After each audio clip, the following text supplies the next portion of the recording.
as a generation, we have to treat this as a matter of agency. Comrades, we want to thank you for your support in the struggle of Swaziland. We also want to appreciate your effort that you do for us. And also, comrades, we want to beg you one more time that don't get tired, comrades, when you see us knocking in your door. Your solidarity support to us, comrades, is what we need. Amandla.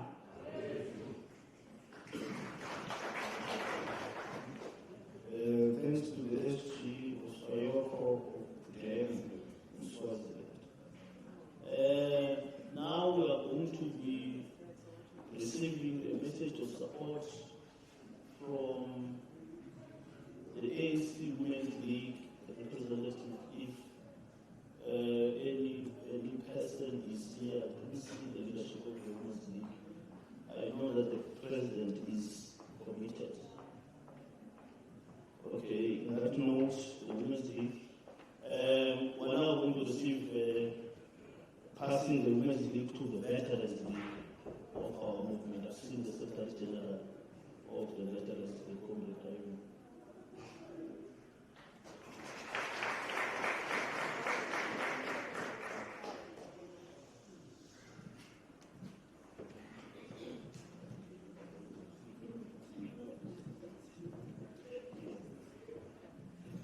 Thanks very much, and good evening to everyone. Good evening to the SG, the ANC, to all the dignitaries who are here present, also to all the former leaders of the ANC. I know we're a bit constrained now by time, but when I came here and my presentation is here in the bag, I was given a full message from the Veterans League to say these are the matters you must bring to the meeting. I'll try to be as brief as possible, but I also will provide you with a copy of that presentation. But basically, there are a few things that we would want to say. Firstly, we are saying we are here to pay tribute to the leaders, the founders of the Youth League from the 1944 period, and to all the veterans. All the Youth League, I saw all the presidents and other leaders on that board there. So we pay tribute to them for what was initiated way back then. We also want to say to you that as the Veterans League, we are proposing, and they said, please take to that meeting 2 issues for the Youth League to pay serious attention to. Because we are saying that we need to, from here, develop a program of action. So the first issue that we are raising is about the role that the Youth League can play with regard to violence against women, children, the gender-based violence. We are putting that on the table as one of the issues that need to be tackled because at the moment, the decimation in our communities is just unbelievable. The killing of babies, children, women, and the elderly. So we are saying that as the Youth League, we need to pay attention to that. The second issue that we are also bringing to you is the question of renewal of the ANC. And that's an issue that we have been pushing for a long time. Subsequent conferences of the ANC have adopted resolutions on renewal. And we are saying in the past year that we have tried to put as much effort as possible. And I think just to say that we have had the involvement, full involvement of the Youth League, of the Women's League, of the MKLWB, to say we need to take forward the agenda of renewal. We are also saying that the rest of the alliance will participate, at least to participate in the program of renewal. So those are basically the 2 issues. As I'm saying, I do have a long presentation that I would have made here, but we are very aware of the time constraints. So I think on that note, we want to say to you that you are the future. Young people are the future. You need take that pen, and you need to fly the flag, and you need to give the leadership. It's a very serious responsibility. We were also young ones, and we know how difficult that can be at times when you are seen to, and you have to stand up, because we also stood up many times to when it was things that we felt needed to be done, and which we felt are not being done. Luckily now in our old age as veterans, we can once again also, raise the flag and push forward. So thanks very much.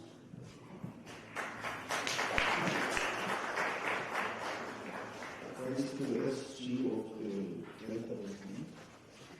We don't speak we are not speaking about the renewal program. The SG says renewal, the issue about combating corruption and fraud in house. That's very important. Thanks, SG. Now we are entering into a very critical section of our program. Critical as this was from our fraternal structures. Thank you very much to all our fraternal structures for these moving messages of support. But before that, we will receive acknowledgement of guests from our first Deputy Secretary General, Comrade Sakani Chubiti, to give us an acknowledgement of our guests tonight.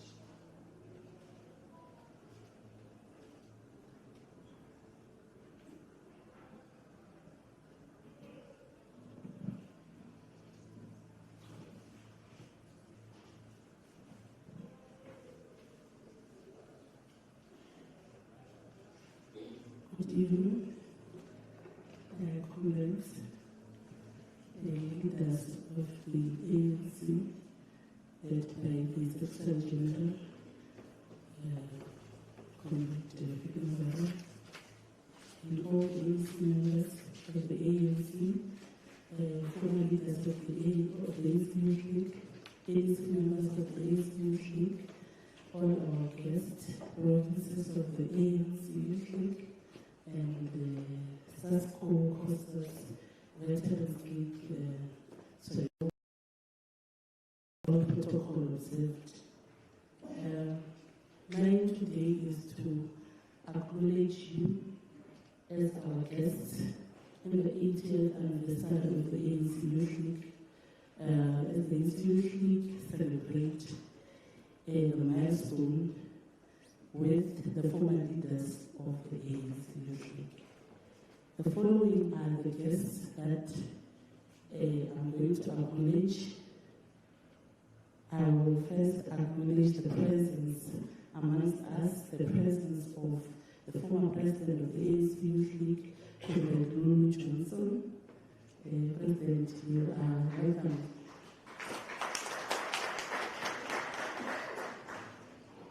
I would also like to acknowledge the presence of the former Deputy President, Comrade Dr. Choma Sakani.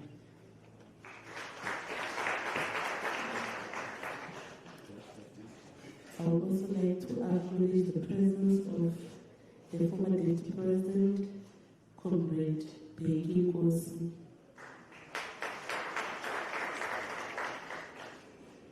I would also like to acknowledge the presence of the former President, Comrade Malusi Gigaba.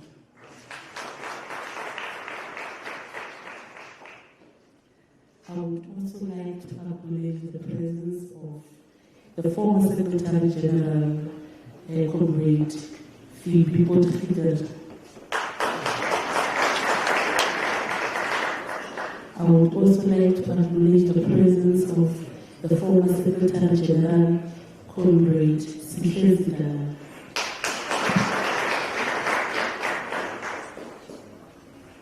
I would also like to acknowledge the presence of the former Treasurer General, Comrade Punemabe. I would also like to acknowledge the presence of the Deputy Secretary General, Comrade Stephen Van Mubeni.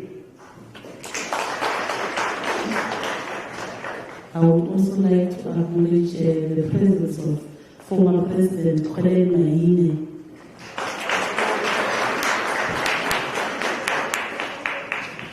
It must also be noted that former President Maine was sometimes confused for being President Colin Maine. One speaker once said, President of the ANC, Colin Maine. But it's nice that it's Colin after Colin. We also would like to acknowledge the presence of the former Secretary General, Comrade Jabulo Nzunza.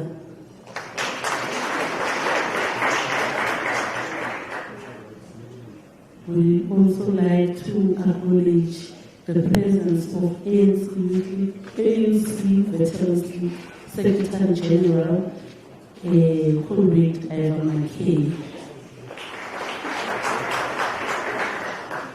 We also like to acknowledge the presence of the former ANC members that are present with us today. I will not mention all of you, but you are acknowledged and you are welcome. We would also like to acknowledge the leadership of ANC that is here. You are acknowledged and you are welcomed. We also like to acknowledge the leadership of OSAS, the leadership of SASCO, the leadership of ANCYL, or PYA structures. You are welcome.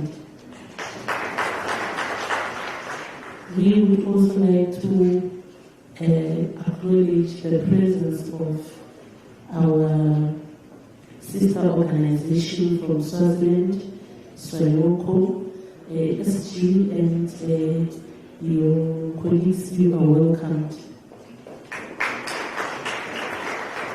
We also would like to acknowledge the presence of the leadership of Satru.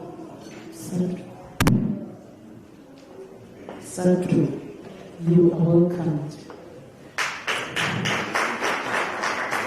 I would also like to acknowledge the presence of the ANC Youth League, Gauteng PTT, and all other structures of the ANC Youth League.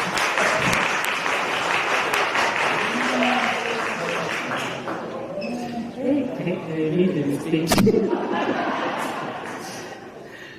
Okay, we would also like to acknowledge the presence of all structures of the ANC Youth League in provinces that are present today. You are all welcome here. We also would like to acknowledge the leadership of the ANC Youth League currently. All ANC Youth League ANC members, you are welcome to this as we celebrate the 80th anniversary of the ANC Youth League. Amanda.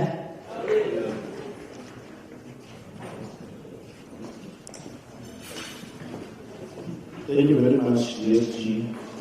I think Comrade Dada, the chairperson of Johannesburg, the spokesperson, also acknowledged this. If she didn't see you when you entered the meeting, you are welcome and acknowledged. Thank you very much, DSG. That was acknowledgement of our guests. We have also our friends who are in business.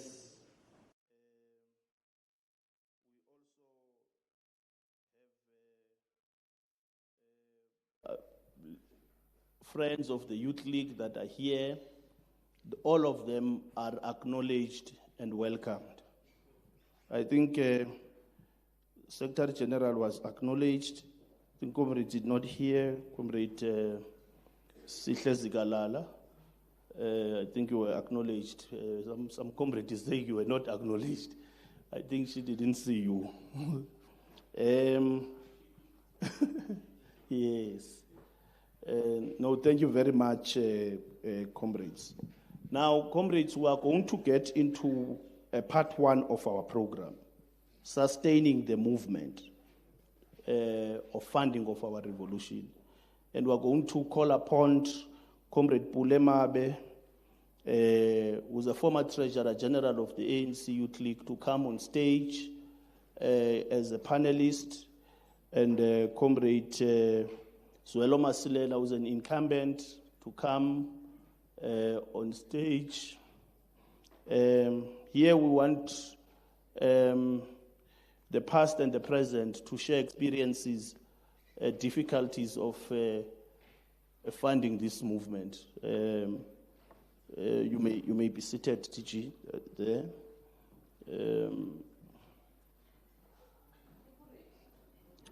Yeah. Yeah, Reggie was invited, and he was supposed to be here. Our core staff, can we be assisted with mics? Oh, they're here.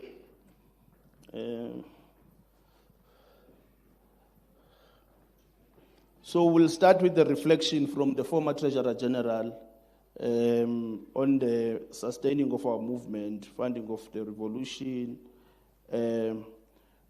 Particularly, this session is to ensure that you expand on what could be done to ensure sustenance of our organization, because often more than not, the funding of our organizations are taken very lightly, and it is the make or break. Revolutions and ideas are funded, particularly progressive ideas. They require to be funded for them to triumph. If not, progressive organizations tend to suffer. And it's very important that how we fund our organization is very important. And experiences are quite very important, given the experiences we have had in the past. So that is why we said the first reflection must be about how do we sustain our own organization financially to keep it healthy, such that it is not captured by elements that are otherwise counter-revolutionary. TG, we'll start with you, then we have a reply, which is also a current experience of the incumbent Treasurer General. Would have hoped that your predecessor was here, but he's not here. So you will carry the task of all these generations that are here in trying to explain. At least you were there, even if you were not TG before. Thanks, Comrade Pule. Over to you. You can.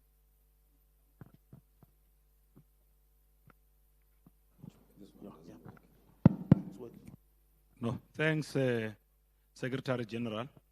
And let me also pass my greetings first to the Secretary General of the African National Congress, who's the former Secretary General of the ANC Youth League and former President of the ANC Youth League, and also led political education in the ANC Youth League, Comrade Fikile Vota April Mbalula, and all of the different leaders of the ANC Youth League and ANC representing various generations.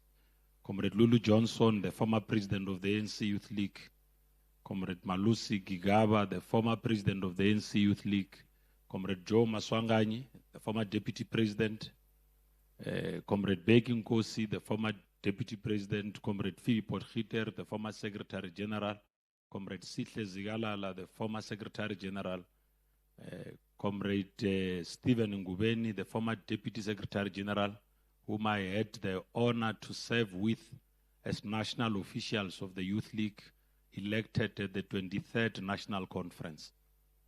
Comrade Njabulo Nzuza, the former Secretary General, Comrade Colin Maine, the former president of the ANC Youth League. I'm sure I've counted all of those who are present here who represent different generations of the ANC Youth League, including former leaders of the ANC Youth League that we led with here in Gauteng and all over the country. I see the former chairperson of the Youth League in Gauteng, who's also the MEC of Education, Comrade Matume is here. Comrade Dada also led the ANC Youth League. Comrade Chris Vondo also led the ANC Youth League. So comrades who are here and have led the Youth League in their own provinces, beside credentials that would have signed off as national officials. I may not know all of you, but you are all acknowledged. And the president of the Youth League, by acknowledging you, I effectively acknowledge all of the leaders of the ANC Youth League who are present here. Leaders of the ANC Veterans League, other fraternal formations like Swayoko, COSAS, SASCO, and the YCL, and all of the guests that came here to make this possible, including the most important ones in the room, the funders, who I'm supposed to talk about here. So, without them, there is no dinner. So, comrades, when we came into the ANC Youth League, elected as the 23rd National Executive Committee of the Youth League at a very difficult conference in Mangaung, which had two parts. We were first, I remember, when were just 5 of us were elected first. Were elected in installments. So the second installment was held, I think it was in June. Comrade Mbalula, Comrade Sihle were handing over the organization. There are various other scenes that played themselves there, which I will not want to reflect upon, because some of those scenes have since left the ANC, as you have seen. So, comrades, one of the things that the Youth League did at the 23rd National Conference was to resolve on the dissolution of the Limbede investment arm, which was an investment arm of the ANC Youth League. As the incoming Treasurer General of the Youth League, I was faced with a difficult task of driving this point. You would imagine, Comrade Zwelo, the TG, we were quite young ourselves. So the comrades we served within the Youth League, Jacob Kawe, Kaunda, I'm citing these two because every time we went to the NEC, the first thing, TG, where is the report on Limbede? So I had to navigate through because I did not come from any finance background. The first thing was to start with a process of unwinding Limbede, which was again quite tedious.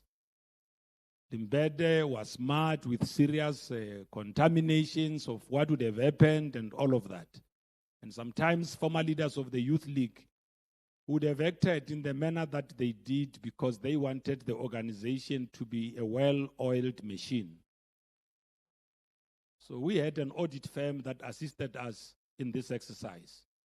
And by the time we went to the 24th National Conference, which again affirmed the good work that I shall have done as TG, of course, and brought me back to sustain and continue with the good work, I had to now deliver a report that showed that indeed the mandate of conference was fulfilled. That mandate meant winding down Limbede and finding other innovative ways through which the ANC Youth League would be able to galvanize resources and continue to function. Part of the creative ways that we had to find, and maybe the Youth League can explore this one, was the establishment of trusts, because the relationship of the Youth League with business had begun to taint the brand of the ANC Youth League. It was no longer sustainable that the Youth League would position itself as an effective representative of the youth of South Africa with the kind of relations that it enjoyed with business at the time. So we needed to make sure that we communicate a different message. And we needed to make sure that all of our structures throughout the country also carried forward that kind of a notion that this was now a different Youth League. We had established trusts, and luckily at the time, we came in at the time when some of these BEE deals were still being done. And that trust of the Youth League, Ulucha Trust, found itself at least holding on some of these lucrative arrangements at the time. And the earnings that came in allowed us to finance the ANC Youth League. We were so ambitious We even wanted to create a youth bank, something that was far-fetched, but we thought maybe Razama. So we realized afterwards that it is not possible because the monies that the Youth League was making from membership was not sufficient to sustain an organization. More so because others were paying membership at home, not in the bank account of the Youth League. What do I mean by this? They had stamps. So what we audited, which was stamped, was the membership paid at home or, at the office of the branch secretary. That did not reflect what you had. And I'm sure in these 2 days you are going to experience that, seeing that tomorrow is the cut-off date. One of the things that I had to do, and I hope, Comrade Zwelo, you are following in those footsteps, I had to cut out deposits on ATMs. I said when you deposit money in the FNB bank account of the Youth League, o tshwanetse o tsene ka bankeng. Ba go bone o sign a slip. At that time, EFT was not very popular at that time. And that allowed us to know, because we had the Youth League that had this huge membership, but that membership could not necessarily correspond with what I saw on financial statements. Who is presenting a report that talks about hundreds of thousands of members. Mara chelete ya shorter. I said, hey, Mara SG, the head count that you are doing is not reflected on the bank statements. Now, the Treasurer General of the ANC Youth League plays a critical role on this phenomenon of audit. So, Comrade Zoelo, if you are vigilant enough, you can tell if the organization is defrauded or not. Well, with me coming from Johannesburg, having grown up here politically, I knew what to do. I was street smart. So when you say there are so many members, if you say Joburg has got 20,000 members, it means minus bank charges, I must be sitting at some 180-something thousand. That comes from Johannesburg. Now they've got 20,000 members and it's only 15,000. What happened to the other sums? So we had to develop an agile accounting system to allow us to make sure that we marry what is in the bank account of the Youth League with the kind of membership we had. When we did that, we isolated fraud on audit. We were elected by real members, not by forms. Because at one instance, we went to a province I won't mention here for the respect of those comrades. And we found that the names that they had recorded are the ones that we see on weekends when we attend funerals. These comrades had gone to a gravesite and taken names of people, and they were recorded there. Alorea Magala, these people, when we go to a provincial conference, the people that are recorded are not there. Until one Kaida whispered to us, man,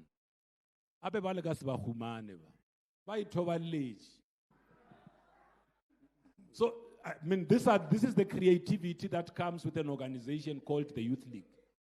But the Youth League can turn the tide by doing things right.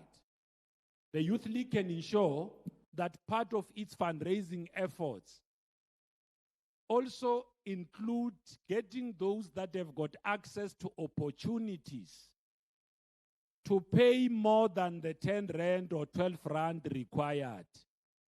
Because in the Youth League, there are people who are CFOs, who are municipal managers, who are executives of corporates and all of that. I get it's an school like na, unless they're not matata school or Youth League. Because the former Treasurer General of the Youth League is pursuing his doctorate, and soon I will be standing in front of you as Dr. Mabi. So I had to allow magaje. So if members of the Youth League, I'm about to finish, Comrade Ngudli. If members of the Youth League also make it their job to invest a little bit more on what they've got to sustain the organization. Because the problem is that placing reliance on external sources of funding alone might be dangerous, especially for the Youth League, because those that give you money sometimes expect you to pronounce in their interest. Importantly, as I conclude, a viable youth league must also avoid and disabuse itself from becoming a vehicle of leadership contest in the ANC through incentives. Here where I know avoid down, comrades. Because what it does, it undermines your ability to think and come up with programs necessary to take the youth league forward. The climate is much friendly, Comrade Mbax, under the GNU, of course. The youth league can go back and reconsider the idea of re-establishing their investment arm and making sure that the investment arm of the youth league fulfills the objectives for which it was established for, including providing for bursary schemes for members of the youth league who are capable enough to come back and contribute and invest their skills in the life of the organization. All other things will have to depend on yourselves.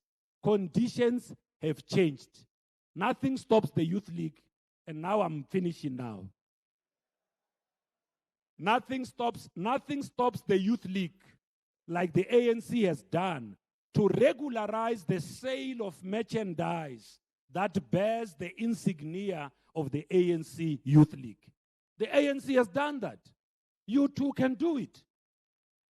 Each and every T-shirt that has got a logo of the Youth League bought by, and you make it compulsory for members of the Youth League to only wear T-shirts that are bought from certified merchants of the ANC Youth League.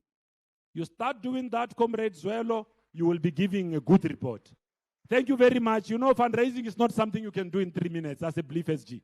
Next time, treasurers. Thank you very much.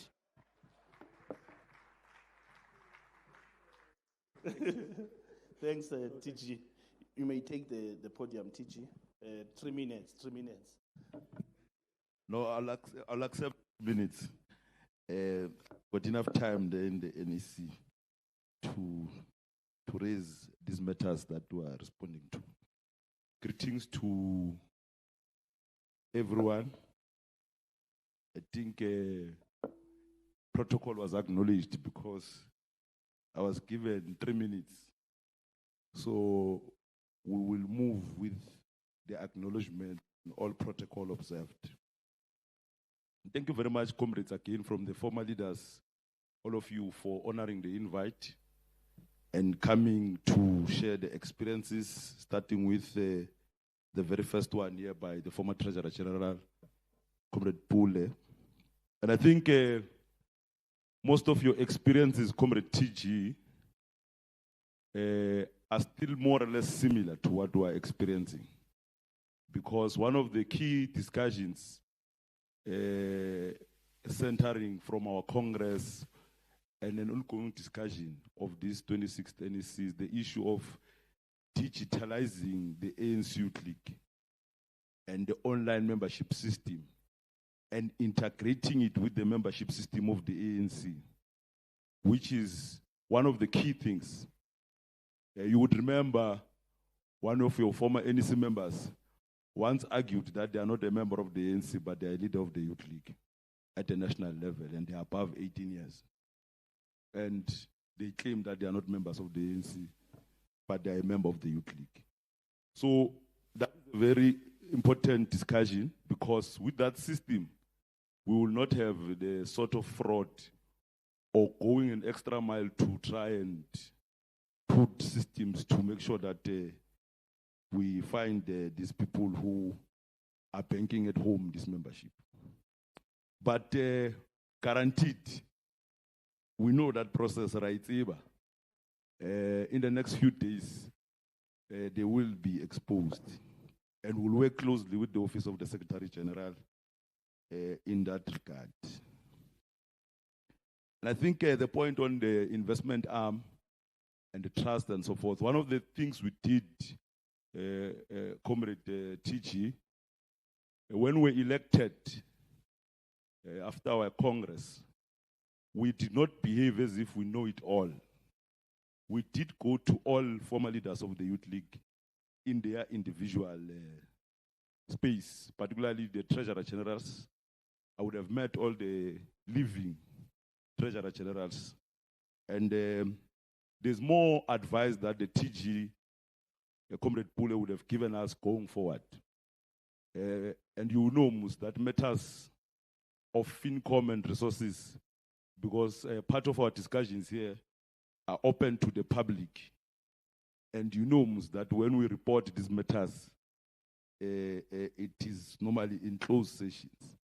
But we've taken all the advice, and there is a special resolution around the vehicles that should be used to galvanize resources in the private sector. And there is a decision of the NEC on how we deal with that matter publicly.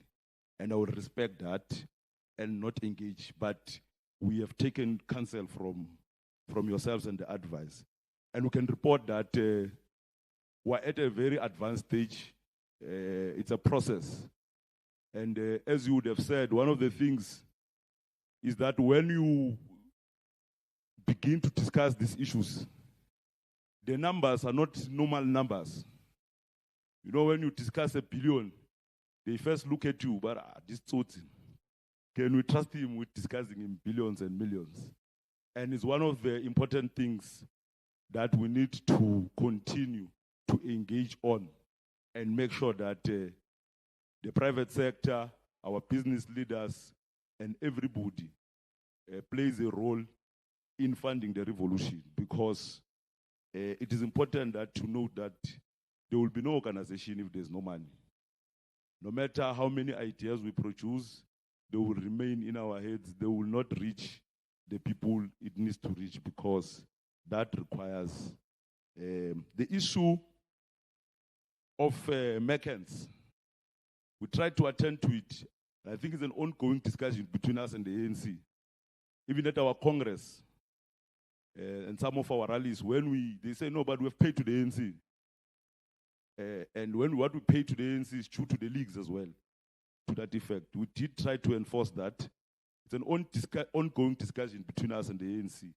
We were regularizing that, but the ANC went ahead of us and took those contributions from the merchandisers. Hence, they are regulated in most of these events.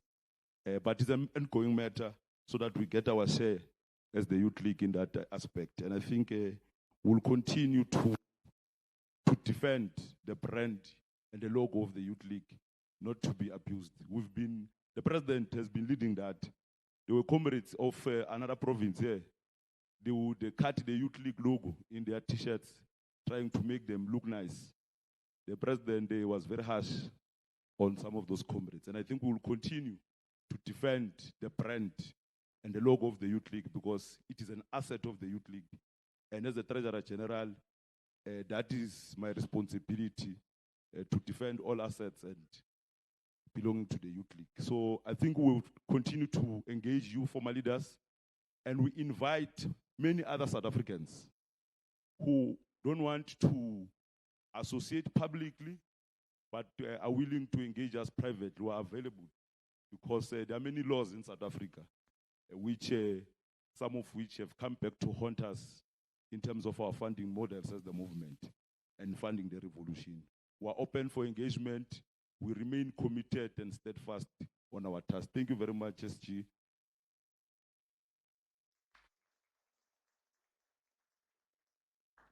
Thank you very much to the former TG and the current TG, the incumbent. One story about the TG is that money is not a problem.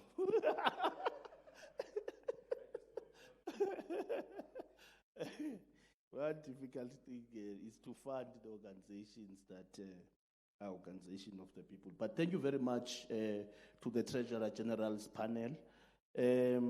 You may now take back your seats. We'll call now. Yeah, let's give them a round of applause. Very quickly, because of time, we will call now a panelist of former Secretary Generals, Comrade Phoebe, Comrade Sihle, Comrade Nzuza, to come in really to share the experiences as Secretary Generals of the Youth League that are still alive. We had said we were going to omit Comrade Marx because he has been former Secretary General and the President. He's going to come in the panels of President and cover that, that particular aspect. I think the mics are there. We're going to start with Comrade Phoebe. Comrade Phoebe, you may come.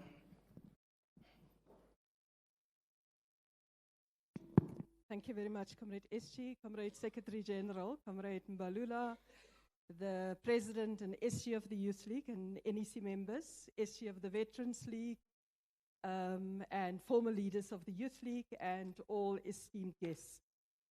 I served on the Youth League National Executive Committee, well, first since 1990, on what was called the Provisional National Youth Committee, which was a structure set up after the unbanning of the ANC between the ANC youth section from ANCYL, the South African Youth Congress, and student organizations to then start the rebuilding of the Youth League.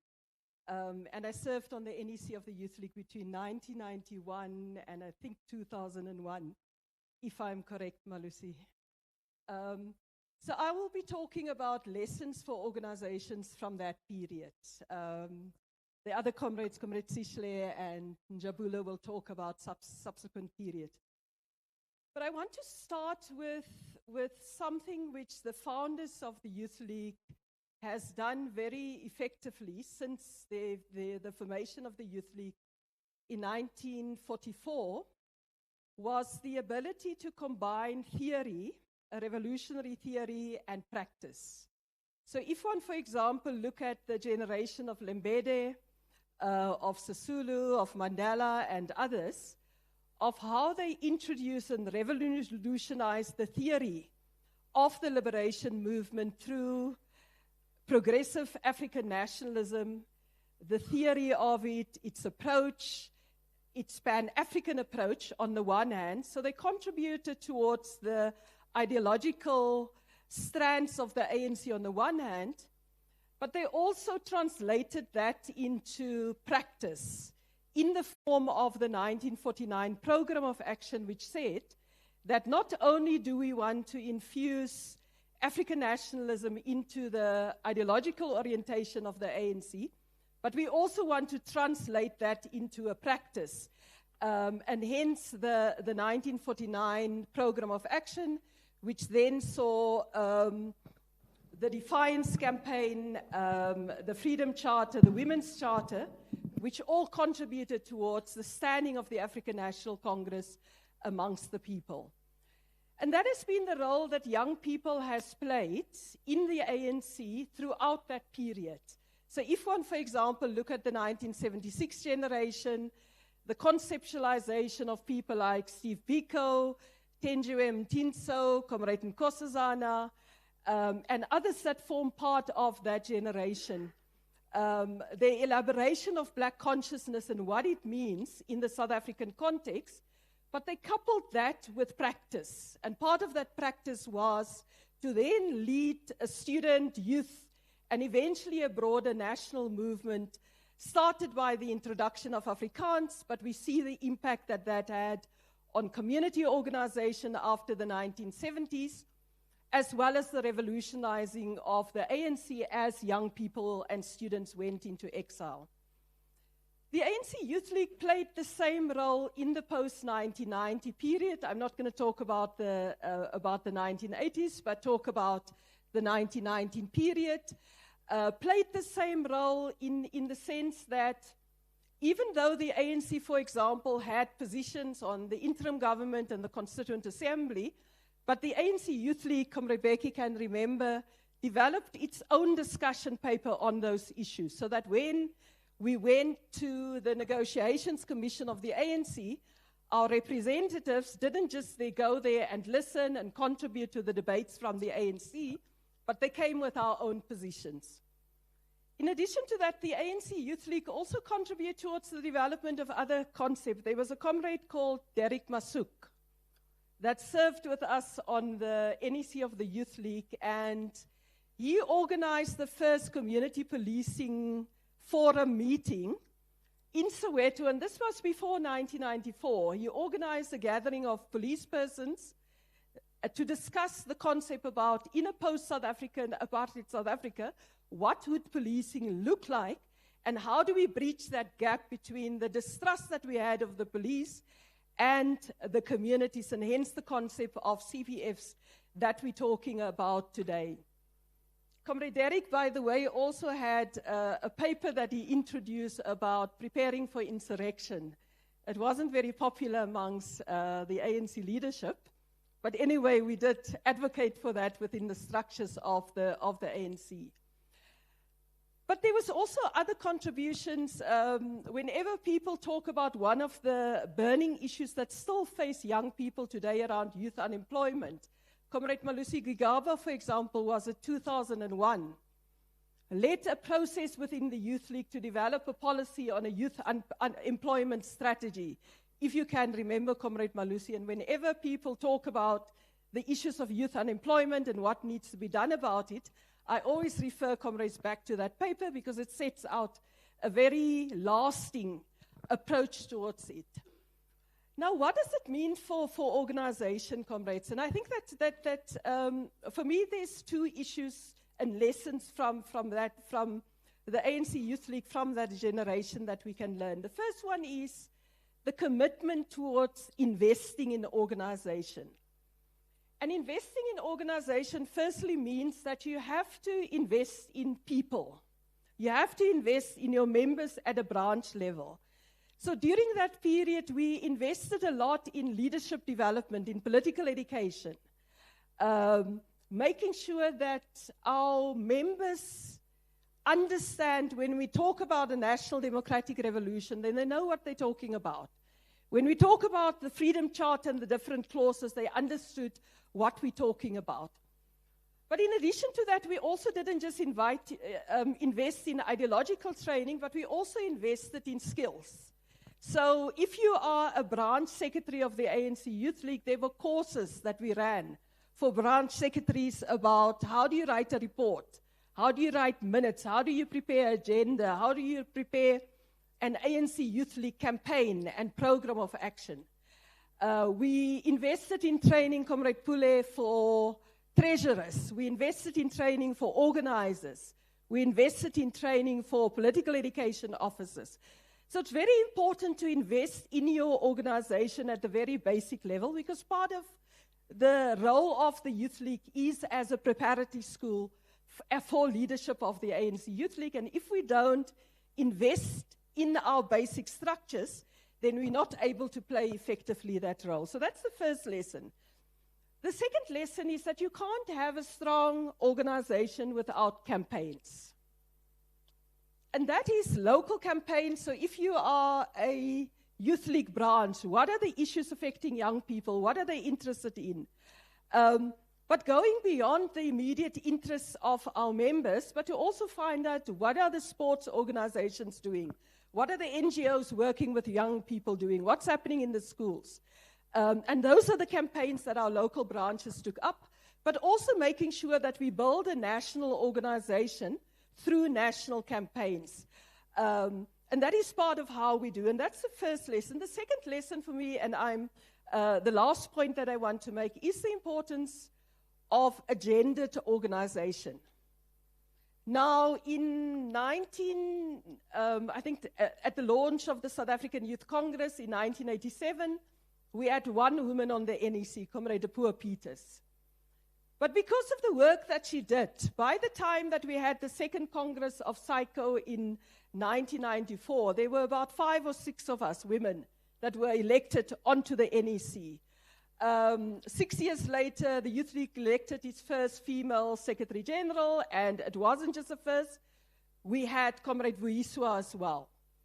The Youth League has been at the forefront of making sure that gender politics are infused into the youth movement. And it's something that we need to look at, even if you want to look at the issue of sanitary dignity. It was the Youth League that came up with that idea, that conceptualized it, and then ran a campaign around those issues. So when we talk about an organization that's 80 years old, we have a rich tradition, but at the same time, we have a bright future. 30 years after democracy, we have young people from different strata of society. We have young intellectuals, we have academics, we have professionals, but we also have young people in the trade union movement, in communities, and those are all part of the base of the ANC Youth League. And I think that as we congratulate the ANC Youth League on its 80th anniversary, I think that the twin task of the ANC Youth League is still very important, and so is our logo that we need to fight. We need to fight drug abuse. We need to fight against sexism. We need to fight against misogyny. We need to fight against neoliberalism. We need to fight against the demon of tribalism.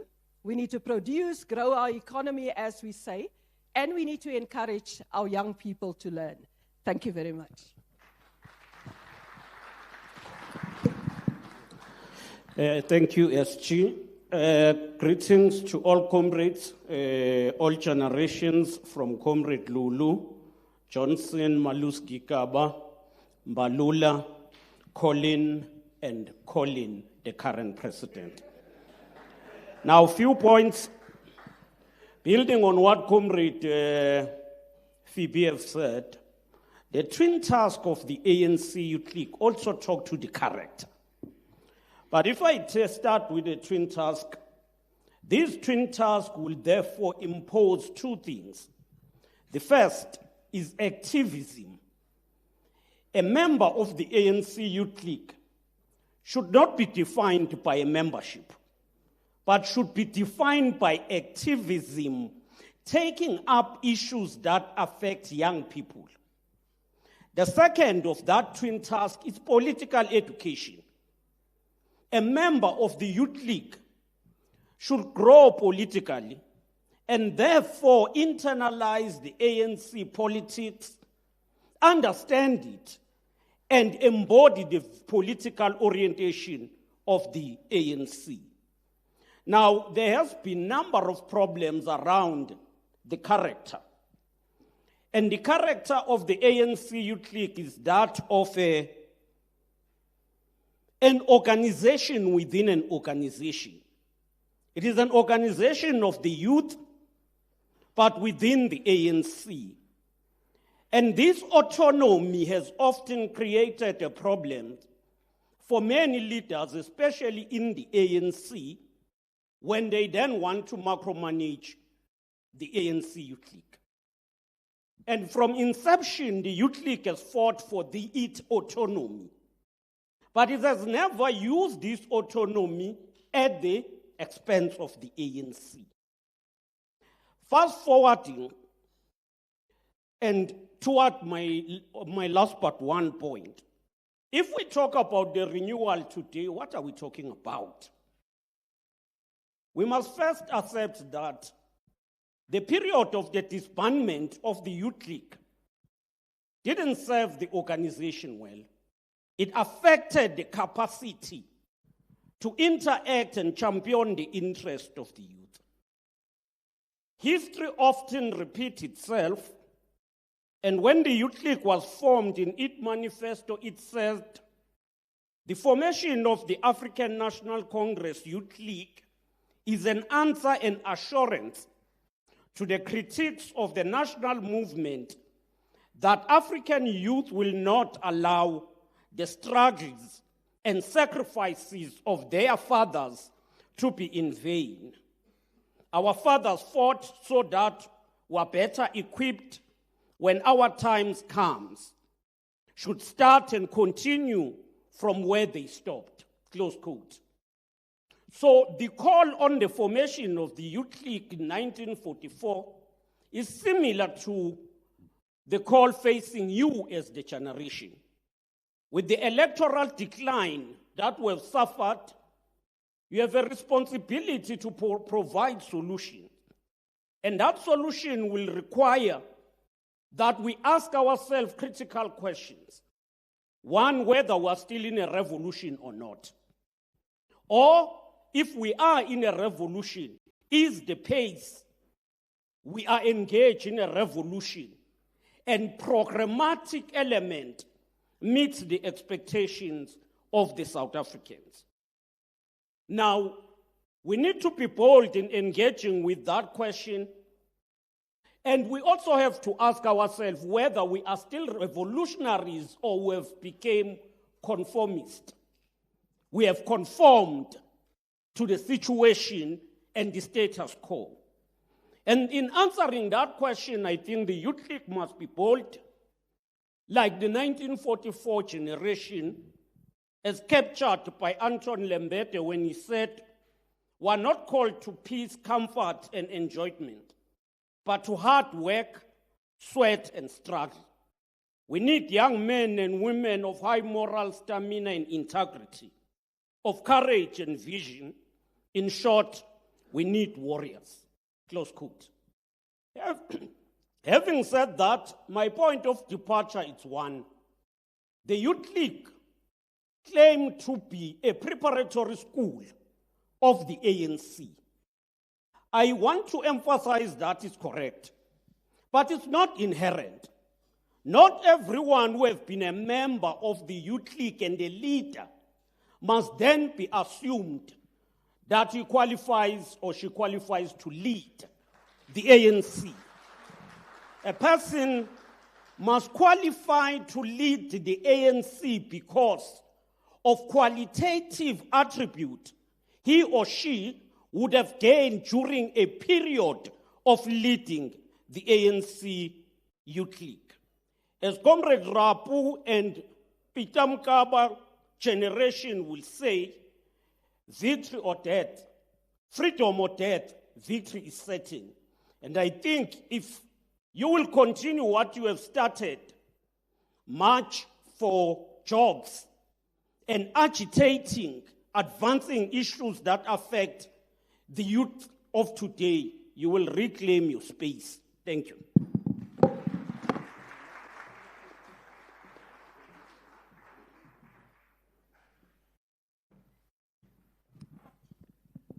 No, thank you very much, Secretary General Comrade Ngudlen. Greetings to the Secretary General of the ANC and the NEC members that are present here. I think a lot has been shared in terms of the former leaders that are here. We really appreciate you, and we are happy that we have also been invited in this particular platform to make contributions on the 80th anniversary of the ANC. Now, I want to ground my input around the twin tasks that have been mentioned by both former Secretary Generals of the ANC Youth League, basically which is to mobilize the youth behind the African National Congress and to champion the interests of the youth. And I think a lot has been said in terms of the revolutionary context and theory of the movement that we must be grounded on. But at the center of everything else is that you can never be able to be a revolutionary organization if the organization does not exist from the onset. If you do not have a proper cadreship base that you can conscientize, you will never be able to produce cadres of the revolution. So that means we need to start at the basic end where things start to happen. What has gone wrong over the years? For instance, in the conference, in the Congress of the ANC, that predated us, that was supposed to sit. It was the Future is Freedom one that collapsed on the basis that Pule was accused of having some funding from the national intelligence agencies and everything else. And as a result, that particular conference collapsed. But the culture of building the organization had not been there, comrades. Structures of the organization for quite some time, they have been built on paper for purposes of sitting congresses, for purposes of electing leadership. And if you are to go at the core, I don't think that that's the issue of setting up system in terms of financial systems will deal with the problem. But we need to firstly make sure that we recruit the right side of the right people into the organization. And only then we can be able to start grooming those people in the organization. Because right now we are attracting wrong people into the organization who already have preconceived ideas. If you start saying, let us engage on the revolutionary theory of the movement, they tell you no, they are interested in other aspects because we are recruiting the wrong set of people. And I think for me that is very important. The culture has gone too much into the organization. Right now that you see boldness in the committing of fraud. At some point when I was Secretary General, you'll find one comrade coming from the Eastern Cape into the office claiming that their files must be audited. They will be carrying an FNB stamp, stamping membership forms in the office, and yet they will say, still admit that membership. That talks to the consciousness and the intent of the people that we are recruiting into the movement. So we have to pay a particular attention, Secretary General, because part of the thing that we've said is that we must really locate the role of Secretary Generals, not as administrators in the organization, but as political engines that make sure that the organization must run from time to time. Now, one of the things that I think we need to continue on, outside the issue of building of structures, is establishing identity. Because the twin task talk to acting in the best interest of the youth, to champion the interest of the youth. Now, how are you going to champion the interest of the youth if you don't exist within the youth? You can't. And that is why it is very important that the organization must always be grounded, comrades. Some of the reflections I would like to make and experiences is that we were elected in the 25th National Executive Committee as the National Executive Committee of the ANC Youth League. Now, at the center of everything else of that particular conference, comrades will remember that whether perceived or real or whatever, but we left the 25th conference with an image that said the leadership that was elected was installed by leaders of the ANC. Either Colin was installed by Comrade Supra, myself, I'm not sure, cousin, whether I should say installed by you, and so on and so on. But at the center of everything, there was that perception that left us there. Now, the point I'm driving at is that there were substantial campaigns that were carried on that did not follow through because they did not have the necessary support. Today, I'm happy, Comrade President, that you are talking about marching to the JSE.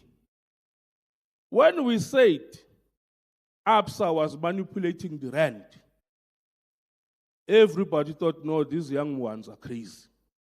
Fast forward years later, people come and confess and there are no repercussions. At some point, comrades, we need to all make sure that we rally behind leadership that is elected so that the program of the organization can continue, because we cannot be on perpetual fighting mode. If we are talking about the issue of introducing young cadres in the leadership of the movement, it started with the 40% issue, which was later translated in 2016. There was a requirement that youth must be at least 20% of who are deployed to councils. And that work needs to continue, and I'm happy that I saw the president recently calling the delegation of the Youth League. Again, when we said when you contest SASCO in campuses, you will be disciplined, we did exactly that. And that gave SASCO space to operate. But that does not mean that the Youth League must not exist in campuses.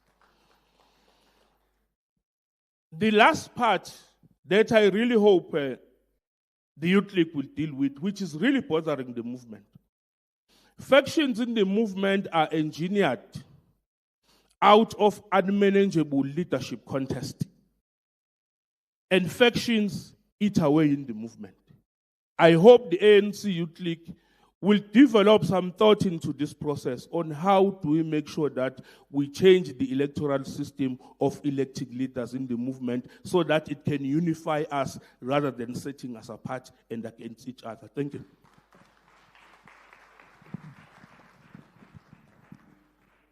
Thank you very much to the former Secretary Generals of the ANC Youth League. I think matters that have been raised are noted. Because I am the program director, I'm not going to reply like the TG would have said. So thank you very much for that informative session. Now, we're moving to, because our program is a bit dense, but not long. Dense, but not long. We're now going to move into a session of former presidents of the Youth League. We want them to reflect also about their times, the epochs, what was needed to be done, what they could have done better as presidents to engineer and steer the ship into the best heights. What they see that they could do better if they were in the Youth League now. The hardships of the times that they experienced, starting from President Lulu Johnson, President Malusi, President Balula, President Colin Maine, and then the incumbent president is going to come later as a reply. President, we want you today to speak as a former Secretary General and the President of the Youth League.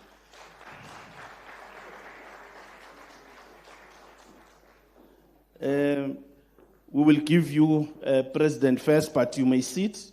And President Malusi after you.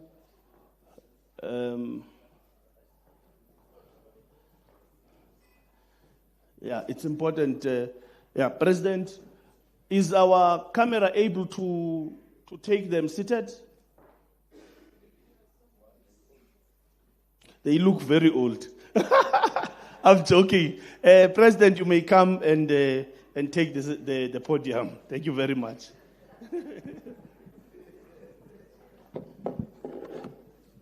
Mantra. Mantra. Roar, young lions, roar. Program Director, Secretary General of the ANC Youth League, Comrade Ngudle, President Malachi, and the collective you are leading of the ANC Youth League as we speak now. The National Executive Committee collective led by Secretary General Fikile Mbalula. Veterans League Secretary General Comrade Ilva McKay. Leadership of the Youth League from provinces and the PYA. Our guests from the patriotic petty bourgeoisie and the bourgeoisie among yourselves. My peers, Comrade Becky and Comrade Phoebe, as we speak today, we are definitely declassifying everything. We've had a number of those that were there classified. Maybe just before I start, Comrade TG, the first initiative that was looking at investing was Blue Crane. Something that also you may wish to laugh at as we speak today is an initiative that was led by Comrade Peter Mukaba, wherein the Youth League was negotiating a 5% that Vodacom was giving us, which Peter refused. 5% of Vodacom. What would it be today? Peter referred to that as the Youth League. What a bombshell. We can't be getting 5%. And that 5% today is worth billions of rands. A lot has been said about why the Youth League was established. In summary, Its founders felt that the ANC was dominated by conservative and older generation who couldn't relate to the youth. We are talking here about 8 years, the ANC Youth League still betting. You know, betting in a cricket situation where you can be betting for over 100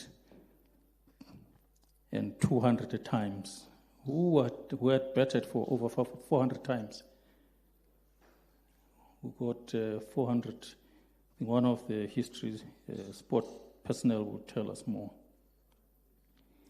Youth continues, as we speak, to be an omnipresent strata within our society, found in all classes. It is found in schools, in religious sector, in communities, in workplaces, sports, arts and culture, sectors among others in our society. Different to the youth of the 1970s. The 1970s, when COSAS was established, it became to be that closing of that gap that was left and actually having to reorganize the Congress movement. So immediately there were targets. You remember Ifrip Mkhale, onto Zenzile, you name them. As we got into COSAS at the time, it became very clear that you needed to organize from scratch your youth in schools. It became what it became in 1983, 1984, 1985, until it was banned in 1985.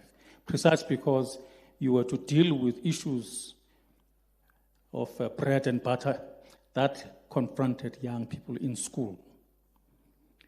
What we have focused later on is a youth that finds itself in a situation wherein, as we speak today, if this issue is related to a role model that young people can talk of as we speak today, precisely because their role models are not to be found among the progressives in our country today. They are found among those who spin the cars, precisely because we are not dealing with day-to-day issues that are affecting these young people. That's what we are confronted with today. It is something that, in my view, I wish that they would have to deal with. The majority of these young people are located among the working class, whose existence is to be influenced by hardships faced by this class, hence poverty, unemployment, and inequality. For them, it's not something that will have to be read from history books, but it is lived with life experiences that inform their militancy in response to their hardships. I argue these young people, they don't need to be organized in your youth league or any other youth formation, whether it is social or economic or political, for them to be militant. I repeat, I argue that these young people, as we are not responding to their day-to-day issues, they are not going to be seated out there and expect a youth league or any of those formations to organize them in their own, on their own, precisely because inherently young people are militant. They want things done now, today. They easily find themselves having to respond. However, that response presents a danger of an unguided militancy where agent provocateurs easily emerge and revolutionary sounding and looking slogans and military rhetoric become a fashion. We do see the springing up of your structures led by the Red Brigades or Red Berets, precisely because these young people, they are not finding themselves being organized.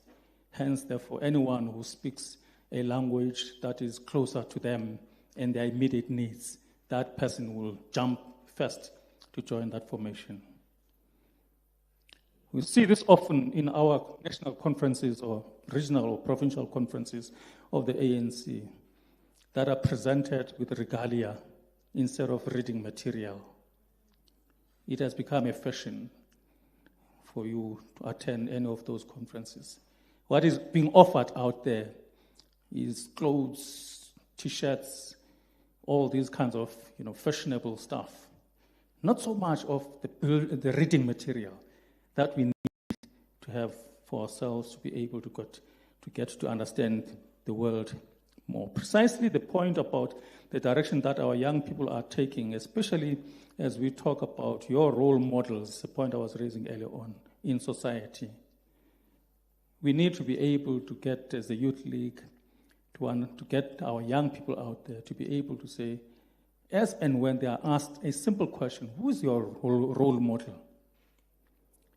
As we speak today, you're going to hear something different that is not progressive, but something that is out there to destroy this very young person themselves.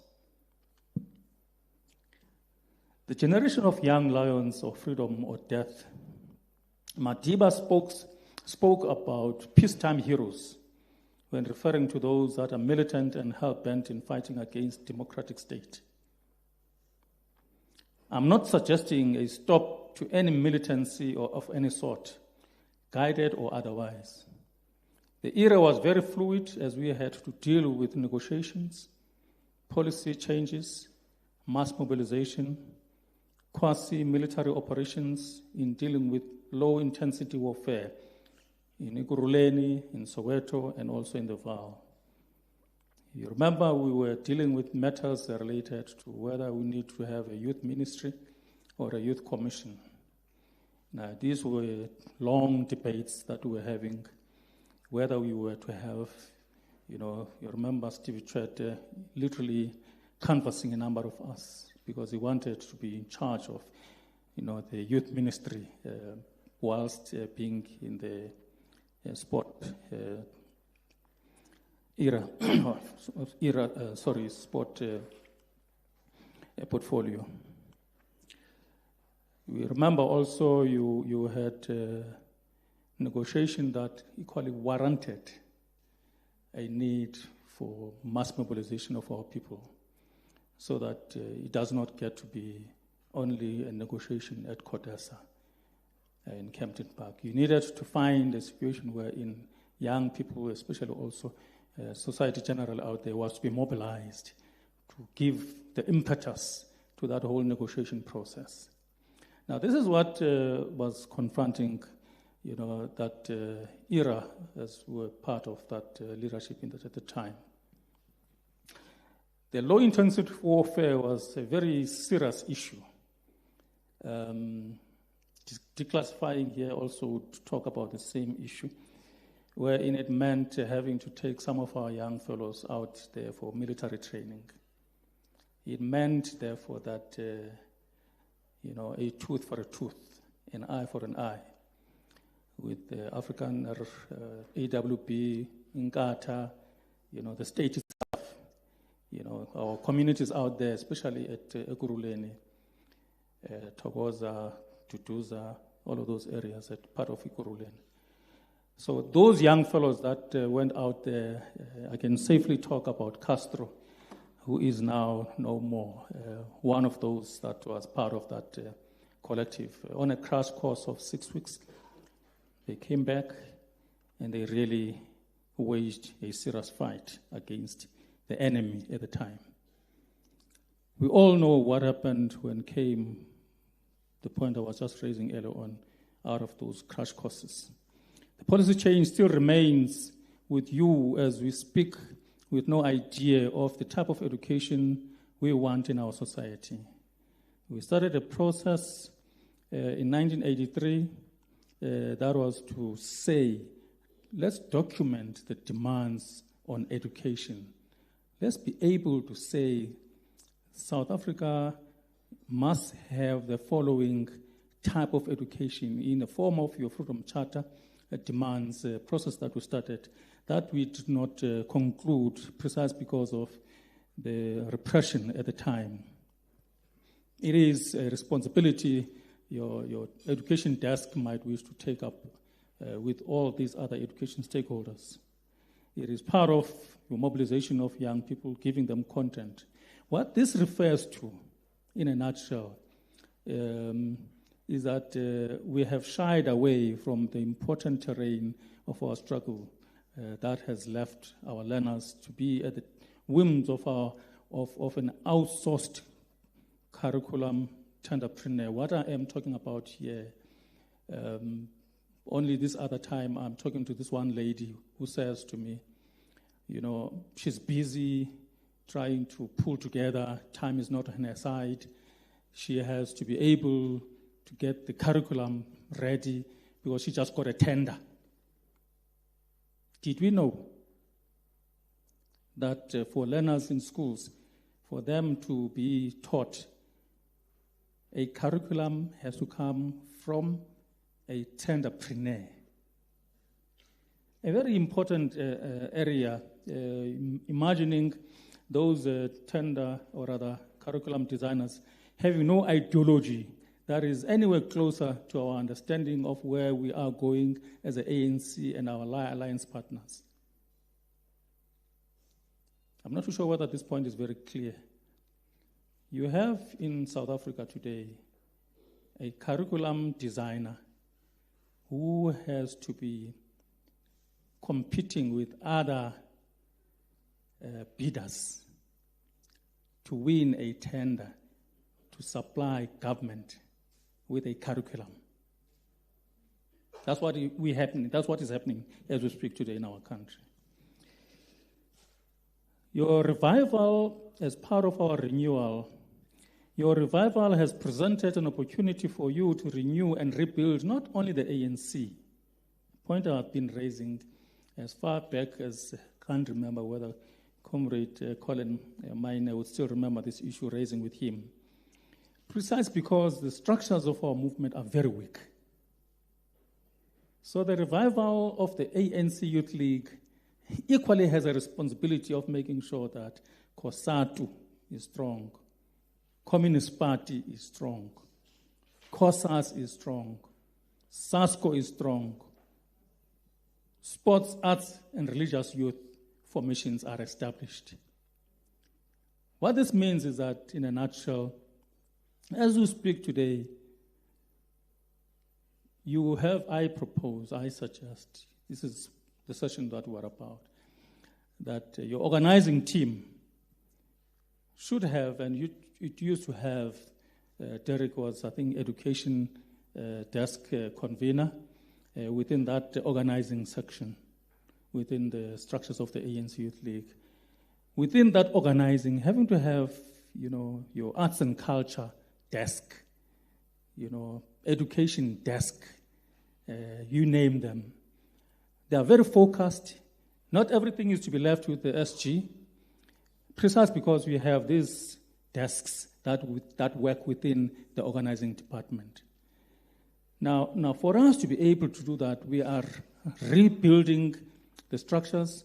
For you to be able to say you have a desk that also deals with the workers, that is your point person who shall have to deal directly with our trade union movement. But also being important is to factor in the politics, the ideological debates within the trade union movement. Through programs that attract young people, it is possible to rebuild these formations, as I've said, that they have since been weakened. For me, renewal talks to bringing discipline back by starting meetings on time and fulfilling tasks given to you honestly and genuinely. Those two things for me.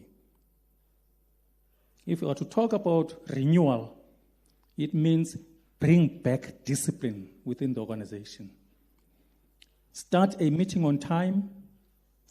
Be able to fulfill your tasks given to you by the organization without complicating the matter. The third, very important one, it is to be modest. ANC is known to be very arrogant. Two things, arrogance goes along with ignorance. If we are ignorant, it means to face up, we have to be arrogant. You can imagine you walking down that road, that person through his hair walks, you can see there that you're dealing with an ANC person, just by walking. The eye of the needle continues to be our guide towards electing the best among the best in the structures of our movement. I can only imagine the debate that ensues in the Youth League when engaging in such a discussion, as you are still to be tried and tested yourselves, rightfully so, in the Youth League, our preparatory school where we all learn ANC politics and tradition. In conclusion, just imagine the Youth League mobilizing society in fighting crime and drug abuse. Where shall we be by now? Sparing no effort, sparing no time, sparing no energy, all geared up towards bringing stability in our villages and in our townships, which is a prerequisite for any development to flourish. In short, this means for any development to flourish, there must be stability, there must be peace.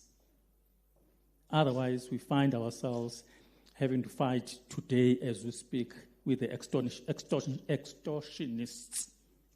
Let me not pay me.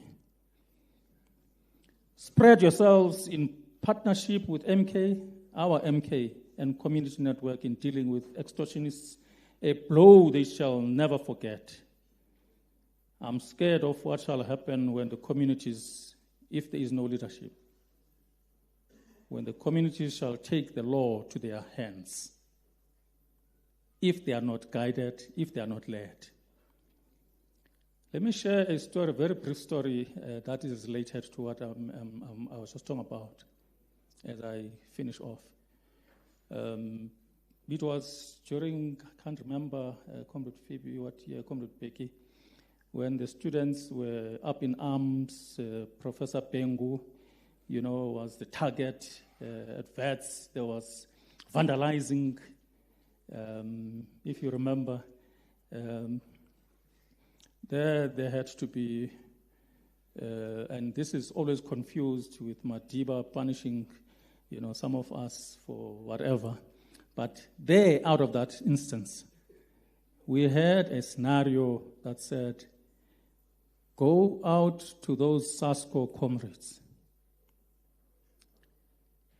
Kiro, Kinana along with, challenge them if they were to go ahead with their vandalism the following day, which they had prepared for. They were not going to meet with Professor Pengu. They were not going to meet with the ANC. They were going to meet with the ANC Youth League. So the nonsense plan for tomorrow must stop today.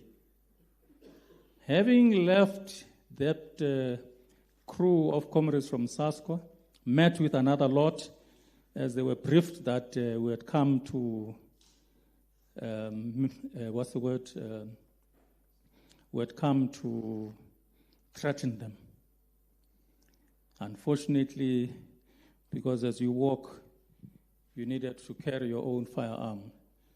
They were then threatened and they dispersed. And the next day was to be a report to the ANC Secretary General, the President today, and Kada Asmal had to take the case through. Some of us were penalized for that, which was a good cause, I must say. That's what criminals want. That's what you need to do as young people. You cannot just sit and be able to see the country going in flames with the criminals threatening society. Our own people out there, they are not able to do what they are supposed to do because they are scared of crime. Mantra. Thanks, President. The coming president is the longest-serving president of the Youth League post the unbanning. But President, because Comrade Lulu is a bit older, I did not want to stand up. So please be considerate, but do engage the issues that are at hand. Thank you very much, President. Over to you. Amanda, I'm intimidated already. Thank you, comrades, for the opportunity. I was suggesting earlier that perhaps we should have done this in the morning to allow for greater time and even for personal anecdotes, because each and every one of the people who have spoken here and those who are not speaking have got very interesting anecdotes that we could tell about them. It would have been nice to listen to the deputy presidents, because particularly after 98, we began assigning them more international responsibilities to talk about that aspect of our work of international mobilization, participation in WUFD, in UC, the Pan-African Youth Movement, the Southern African Youth Forum, and structures like those. It would be nice to reflect on those and see how it could assist you in the work you have to do today. But the formation of the Youth League in 1944 followed a long, protracted process of struggle, but it was not therefore a single event. On the one hand, it was a culmination of objective conditions during the time, especially at the time of the Second World War and the impact it was having on our society, the debates that were there within the movement, and the radicalization, on the other hand, of black workers and the youth, of black communities. So, in a way, the formation of the Youth League was a harbinger of a new phase of the struggle for the movement, which would consist in mass mobilization, taking the ANC out of elitist engagements into more mass mobilization and engagements. So from its foundation, the ANC Youth League was preoccupied with three interrelated issues: the struggle of the African people, as led by the African National Congress. Secondly, it was preoccupied with what Comrade Fipi has referred to, with injecting an ideological philosophy into the ANC, ensuring that the ANC was rebuilt and renewed both organizationally and ideologically, imparting it with a national character and transforming it into a militant fighting organ for liberation. But thirdly, it was preoccupied with the role of the youth within that struggle. So these three things, you find them very dynamically articulated in the Congress Manifesto of 1944. As it begins, the first sections of the manifesto deal with what the Youth League at the time regarded as contending ideologies in South Africa. White trusteeship on the one hand, and the philosophy of emancipation. In the middle of the document, it deals with the organizational challenges facing the ANC. Following, I think, in 1937, the establishment of the All-African Convention, and therefore the splinters that were taking place within the national movement, and the ANC Youth League was grappling with this and engaging it and acknowledging it and saying that, yes, we hear you, we understand, your concerns and your worries, but we should put heads together to resolve the issues you are concerned about, because the national movement cannot be broken. And somewhere towards the end, it begins now to articulate the philosophy of African nationalism, the role of the youth, and right throughout, it deals with the importance of the unity of the ANC and why that unity is important. Now, the attainment of freedom in 1994 presented a new dynamic for the ANC Youth League. For 50 years, this organization had been established as a militant fighting organ against the apartheid system. It now had to transform itself, both in the process of the transition, but begin to look forward. You know, we must never take for granted, Comrade SG, that the ANC Youth League has existed for 8 years. It continued to exist even during that interregnum of between 2013 and 2015, and after the dissolution again of the NEC in 2017 or so, up until the recent National Congress. For 8 years, the ANC Youth League has existed in spite of the challenges it has faced. You must never take that for granted.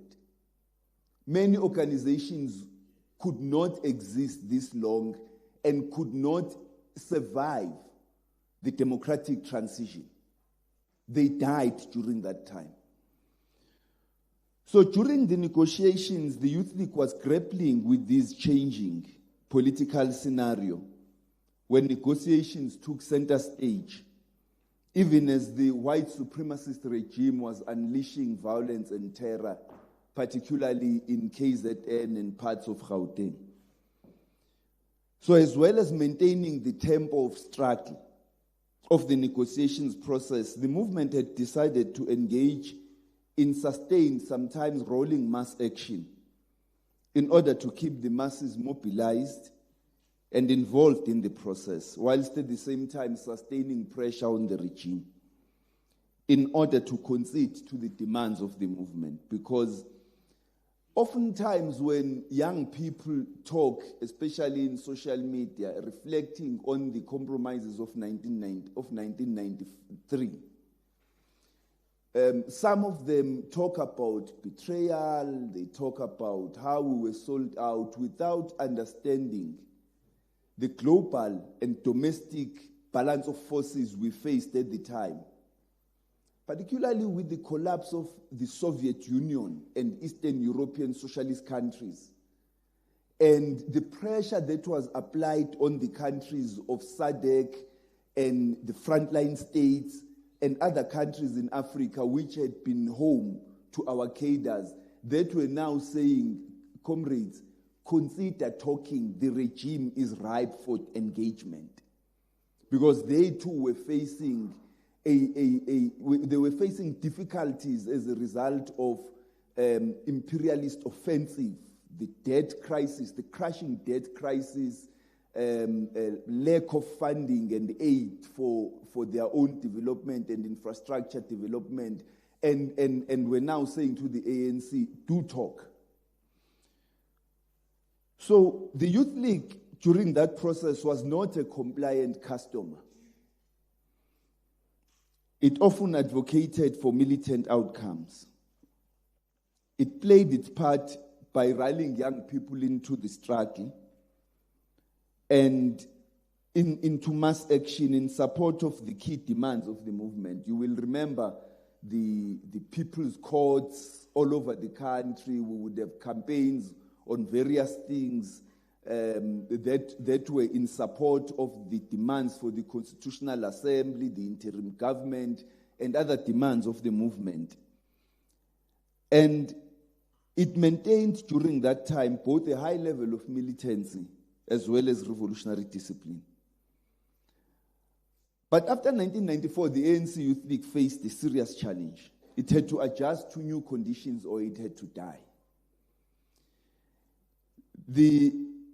What compounded its challenges were, among others, one, that the generation which had been leading us all along had handed over. The Peter Mukabas, the Ignatius Jacobs, and many others had handed over, especially in 1993, and even prior in 1991, with the merger of the ANC Youth Section and ANCYL. So they relinquished their leadership responsibilities, and with that, it meant massive leadership experience left the organization. And secondly, a new group of leaders had now taken over, drawn from the same generation, but also blending newer generations that were coming in from provinces. But there was a crisis we faced in 94, when we took a decision about who should go to parliament, but then there was mass exodus. Comrade Begi found himself as the deputy president and acting SG. Comrade Phoebe were assisting in the SGO. Comrade President was also, doing everything, many things. And we were quite disorganized at the time, and it really caught us by surprise and put us into a difficult situation. The first seats of renewal were therefore planted at the 19th National Congress, when a new leadership was elected, when certain critical decisions were taken, including mandating the ANC Youth League structures, the ANC Youth League to establish branches in tertiary institutions. But perhaps the most important decision that we took at the 19th Congress was to now begin to theoretically confront the questions of our existence post-1994. We adopted a strategy of cooperation and confrontation that we would take a few more years to try and unravel, to find out what exactly does it mean. In terms of which we would ensure that the youth are mobilized to participate in structures of government, but on the other hand, they would remain mobilized in non-statutory organizations and activities to champion their socio-economic rights and to be militant in so doing. In terms of the organization's conception, there would be no Chinese wall between cooperation and confrontation. We would approach it in a dialectical way, but we would learn by doing, because we didn't know what exactly we meant by this. So you put it into practice and you learn along the way. You model and fashion and perfect it as you go. It was also agreed that we would continue with that debate post the 19th Congress, that the debate had to continue. So the political committee, which was convened and chaired by the president, would keep that discussion going and regularly feed into the NEC. But critical debates were also taking place with regard to the role of the Youth League post-apartheid. Between 1996 and 2000, we continued to engage with these debates, focusing on a number of other issues: nation building, peace and stability, working with the IFP Youth Brigade, pursuing youth development. What we did was to separate youth development from education, because we thought education was an important standalone item which needed specialized focus. But in so doing, we also ran our own bursary scheme, by the way. Comrade Bandile, I saw him entering, were beneficiaries of that bursary scheme. It took a knock in 97 when the ANC decided to derecognized Taiwan. We had to run helter-skelter. Fortunately, the leadership of the ANC held us by the hand so that we could sustain the bursary scheme. I don't exactly remember when did it. Oh no, it died after the Asian contagion, because Malaysia was now the main funder of the Youth League. But after the Asian contagion, we couldn't find new funders, and so it died. We had to wind it down, ensuring that those who were still beneficiaries completed their work. I remember I traveled to many places to try and assist in raising funds. But we spearheaded also the drafting of the very first national youth policy for the country. We spearheaded it. We spent many hours drafting that document. What the ANC understood was that there would be no youth program that was not led by us. And that's why even the establishment of Umsobomvu Youth Fund, the National Youth Commission, we led those programs. The National Youth Development Agency, we led those programs. And many other things I can't talk about in public. The problem, though, with many of these programs, including our international engagements, is that they kept us self-absorbed. We were so internally focused in policy formulation and debates and stuff like that, that we ended up not focusing on other issues that were important to youth. The struggles by students against academic and financial exclusions, we could have played a bigger role. We could have. We should have. But I think we were too focused on trying to redefine and find ourselves that we didn't play as sufficient a role as we ought to have. But after 2000, the NEC decided to start going out, start engaging with the youth, mobilizing them, and we decided to start with the issue of the heavy burden of unemployment and the intensifying public health challenge that was posed by HIV and AIDS. After 2001, Comrade SG will remember, we sat as the officials of the Youth League and said, we looked at all the newspapers, what they were saying about our National Congress, and we asked ourselves the question, what does the country want from the Youth League? What Youth League should we give them? Comrade Joe, you will remember that. And we thought, no, the most important thing here is that we will give the country the Youth League they want in terms of our own understanding. So we will define this Youth League. It won't be the type of Youth League that newspaper headlines talk about. It will be the one that we think about, but it must engage the youth. And that's when we began focusing on youth unemployment and developed later that document, Getting Young People Working, an employment strategy of the Youth League, which I hope you still have a copy in your archives and you can continuously refer to, because the programs that were said to have been started after 2009, of youth mobilization around unemployment, those were programs which had been started in 2001, so they were not new. What that leadership did was to add their own flavor, make them more militant, introduce the issue of nationalization of mines and the financial sector, but they were a continuation of the programs which had been started in 2001. The mistake which I think they made was to present themselves as new, as novel, rather than as part of the continuity of the programs of the organization, whilst introducing newness in that continuity. The ANC Youth League held the view that youth unemployment was a result of structural defects in the South African economy. And that's why even after the adoption of GEAR, the ANC Youth League did not willy-nilly embrace it.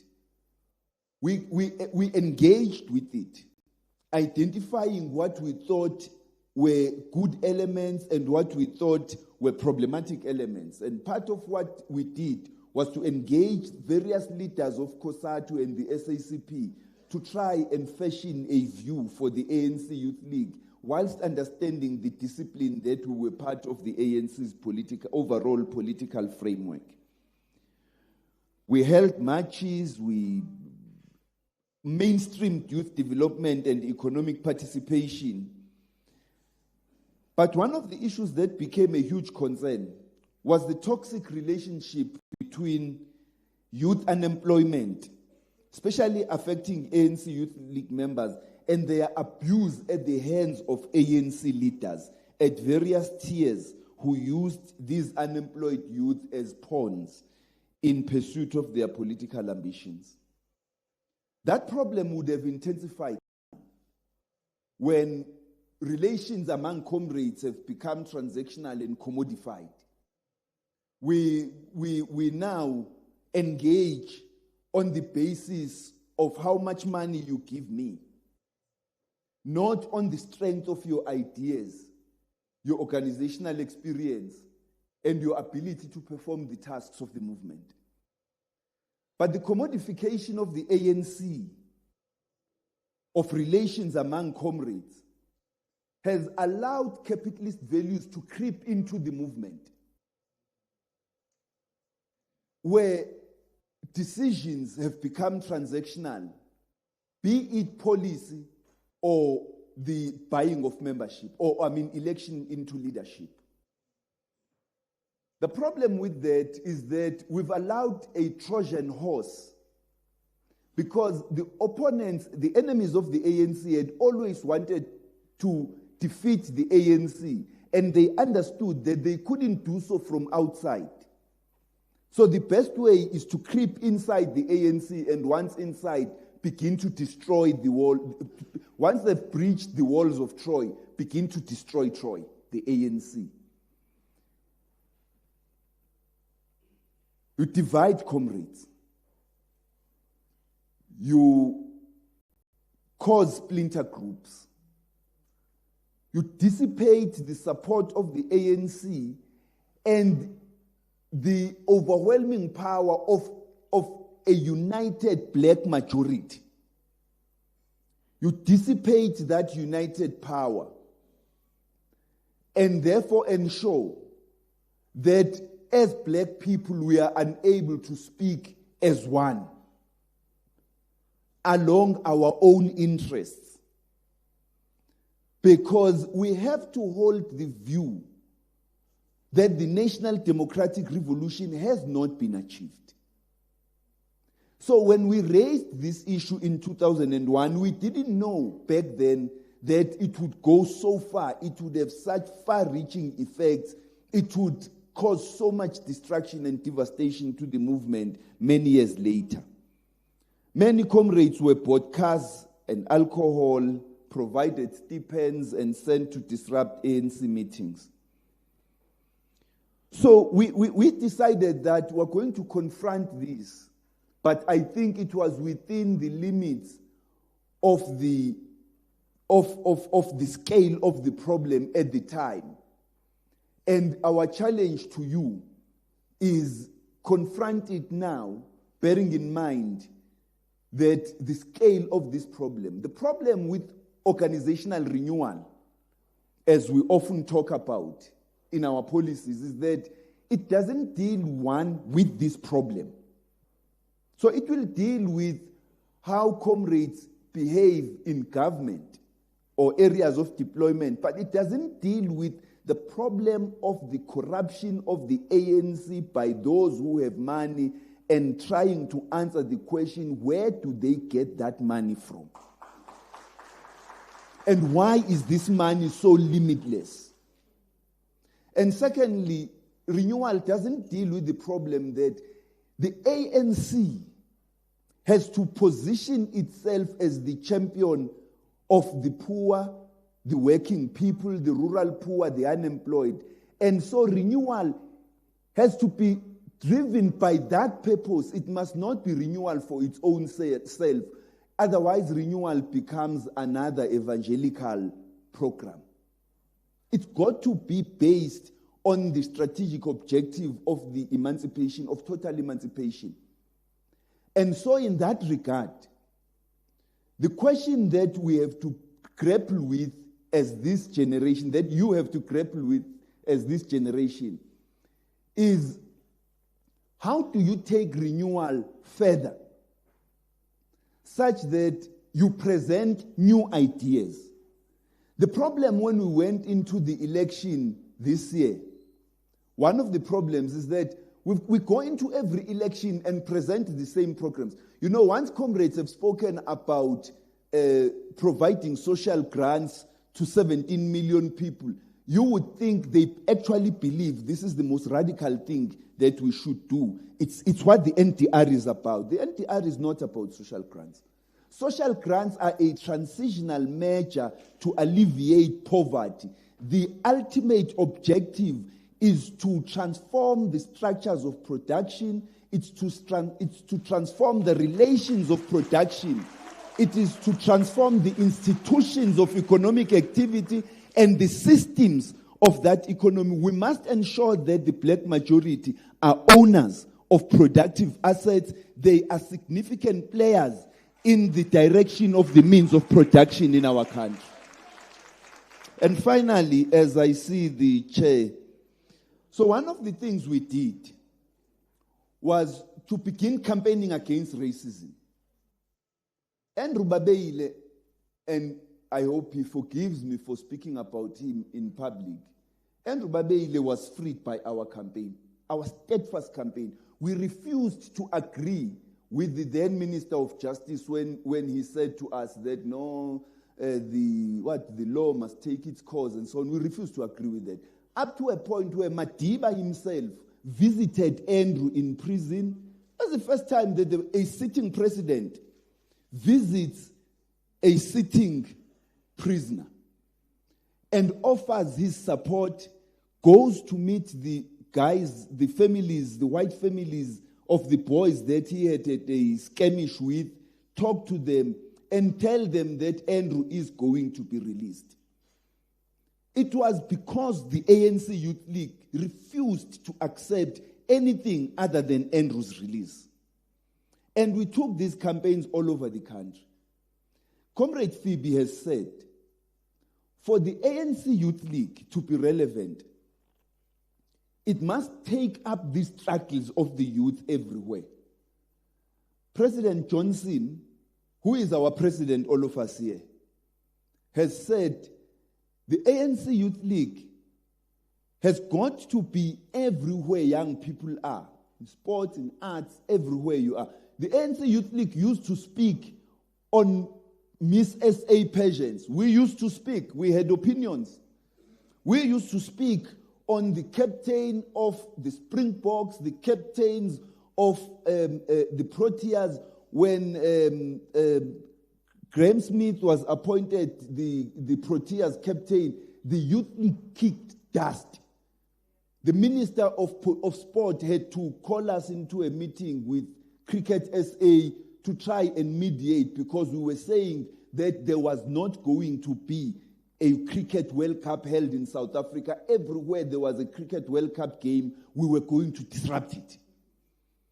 Because we were saying, there is Makhaya Ntini here. He deserves to be captain. He's got the experience. He's got the skill. We believed he deserved to be captain. So what I'm saying in conclusion, is that the Youth League has to be everywhere. And now, the ultimate final conclusion, because we're reflecting on our time, right? The final, because what happens is, towards the end of my tenure, the ANC now faces a crisis it had not faced since 1950, was it 53, when Chief Luthuli was elected president. It had not faced this problem of a contestation between a sitting president of the ANC and sitting deputy president of the ANC. And this problem, as it presented itself, it became clear to us that there was going to be a succession debate for the first time in our recent living history, and that the rift between the then ANC president and deputy president had become irreparable.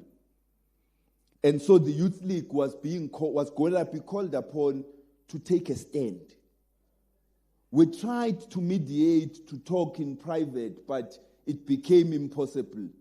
Then enters the era of Fikile Mbalula. Thank you.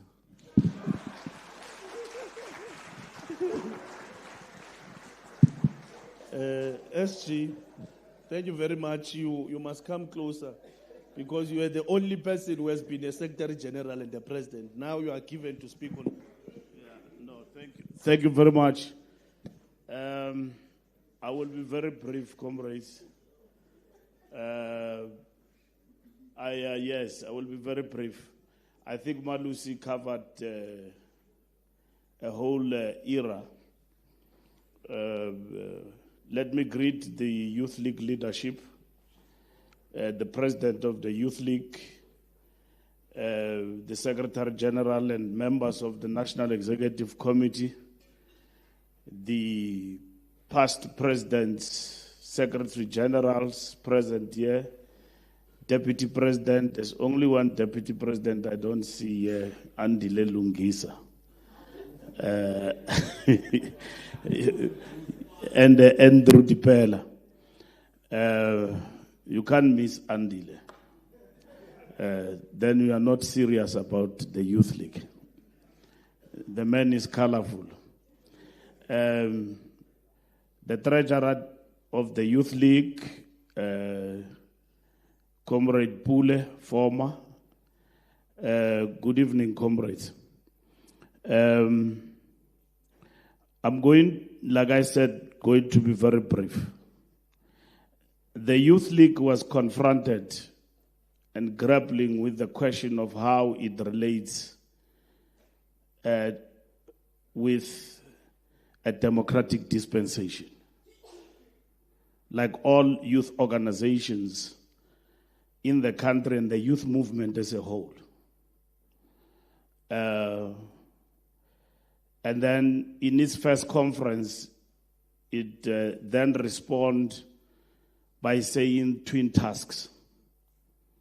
Because the Youth League was not sure whether it's the right thing to protest, because we are the Youth League of the ruling, not the ruling party, the governing party, the African National Congress. So what do you do when young people are activists and they need to be mobilized, and they are forever restless and they need to be harnessed? The Youth League grappled with this question for quite some time in terms of how you relate with government. Before we arrived at decisions to take to the streets, it was not an easy decision. So this strategic perspective began to inform the approach the Youth League and the youth movement had to take. Sansco then used to say, our relationship with government is both contradictory in the form of confrontation and reinforcement. And then they had the pleasure of protesting and doing all sorts of things. But what does it mean to champion the cause of the youth? It meant that us being the Youth League of a governing party put us at an advantageous position to be able to champion this interest of young people.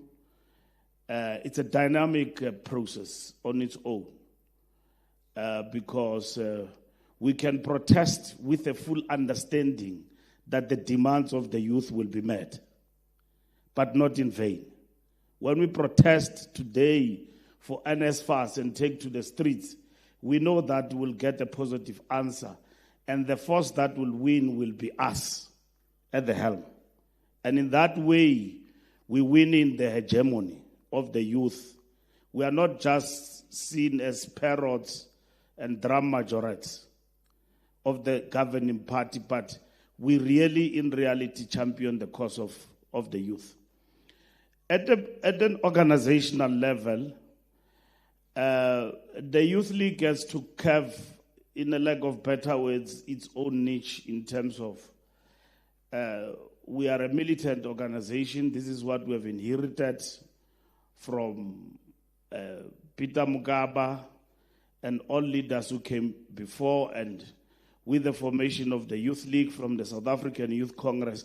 How do we project that in the politics of the ANC post-1994? The Youth League was very active in shaping the discussions in the country towards transition and so on. We were very active through Peter Mugabe and so on, shaping those discussions and articulating our view. At one point, when the armed struggle was suspended, the ANC convened the Youth League at Shell House, which is Luthuli House now, but the Luthuli House that is changed into residential area. And it was 6 o'clock in the morning, that meeting. We arrived with Peter there in that meeting late, and Mandela gave him a dressing, tongue lash for an hour, or 30 minutes to an hour, because we went clubbing. Because Peter was not drinking, was not smoking, but he believed he will dance the whole night. So with Peter, we are not going to break here and dance, it's not complete. So excuse us when you see us doing these things, because we inherited this stuff. But comrades, the Youth League was not short of ideas and engagement. It was grounded. Even when we argued about the suspension of the armed struggle and everything else, there was clarity of thought. And when the Youth League was launched in the country, bringing all youth formations together into the Provisional National Youth Committee and launched on the 27th of October at Orlando Stadium, and with the core group being the youth section and the South African Youth Congress, the Youth League never was short of ideas and engagement and understanding the moment. We wanted this armed struggle to continue, not because we did not understand that it was a tactic. We wanted it to continue because we're militant. We wanted to arrive in Pretoria with bazookas and everything. Because that moment, the strategy and tactics dictated that this is going to be an armed seizure of power. And the leadership had read it correctly that this thing is not going to happen. So we need to suspend the armed struggle. The leadership had to convince the Youth League first that this is the right decision. So many of comrades skipped the country for the regular army because everybody wanted to be MK. When people were coming back, others were going out. And they ended up in Uganda. And I hear them, they speak like they are great revolutionaries, some of them today. They ended here. They were never in Angola. And then Babuya Lapa. So Begin Kosi, this man trained us, this comrade. He was the one who was trained because when politics, ANC was unbanned, we were raw. We were never taught how to run organization. We just found ourselves in this thing, many arrested, and that is why we did not agree with this concept of lost generation. We contested it. We said we are not the lost generation. We are the militant youth of our country who fight for the total liberation of our people. And when they said we are lost generation, we said not, we are not. And the youth then had to swell the ranks and be trained in means of formal organizational operation. And I think you were working for Creek. That friend of yours, Woozy, I met him in a bar there in Joburg. He's still very good, that comrade you were working with. Peggy was with Boston Zabupape, but he doesn't speak about it. Phoebe was our political commissar in the South African Youth Congress. There were a few women there. If I'm not mistaken, it was Phoebe. She doesn't like me to talk about it. It was Phoebe, it was Sharon Davids, it was Dipuo Peters there in the South African Youth Congress. From the Western Cape, University of Western Cape, but very active. Even in the unbanning, she was there in the political education of the ANC Youth League. Lulu is an old croc. I'm Kribama Pululomd. He spent his youth in jail, this man. That is why he's not old. He's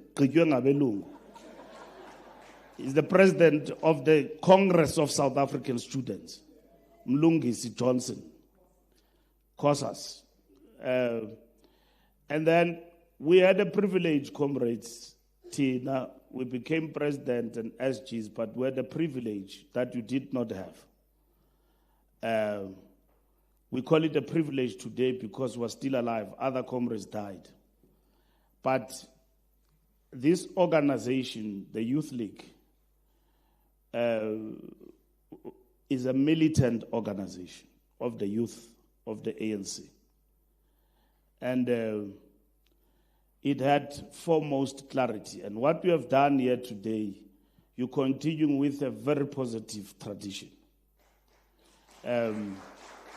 You cannot lead an organization without being inspired by where you come from. So to bring us here today and talk about these experiences, Abo Malusi, Songe, Apa, is very good. Keep it that way. Even if whatever faction in the ANC wins, keep it this way. Because in that way, you are informing yourself about where we come from. These discussions don't have to end here. They must continue even informally about this experience.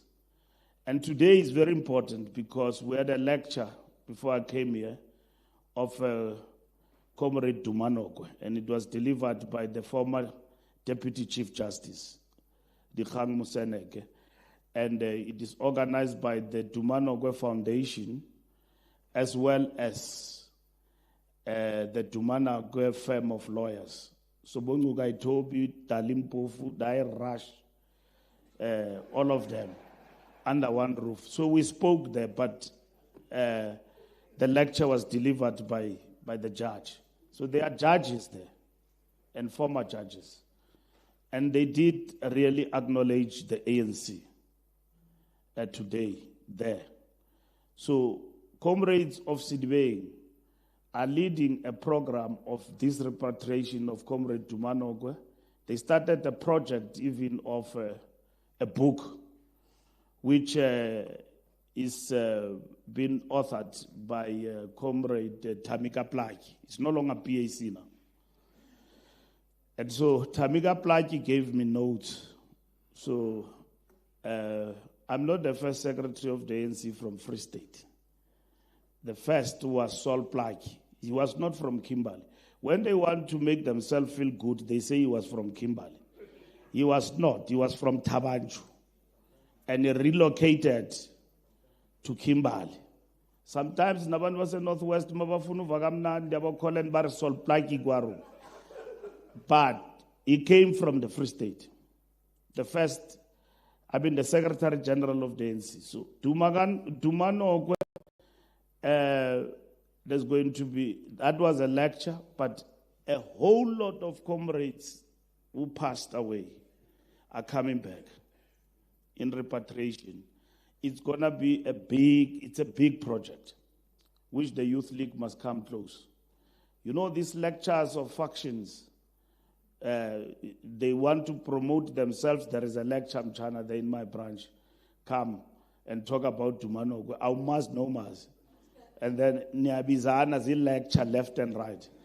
The moment of lectures is now with this repatriation that has started. And I think the Youth League must participate actively in that program. And the Youth League, like Malusi have said, has been at the center of youth development struggle. We suffered here because we were compared.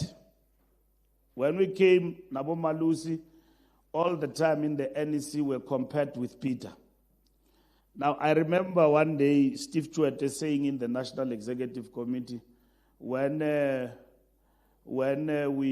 we took Peter away and made him a deputy minister and so on, we didn't give the youth another Peter Mugabe.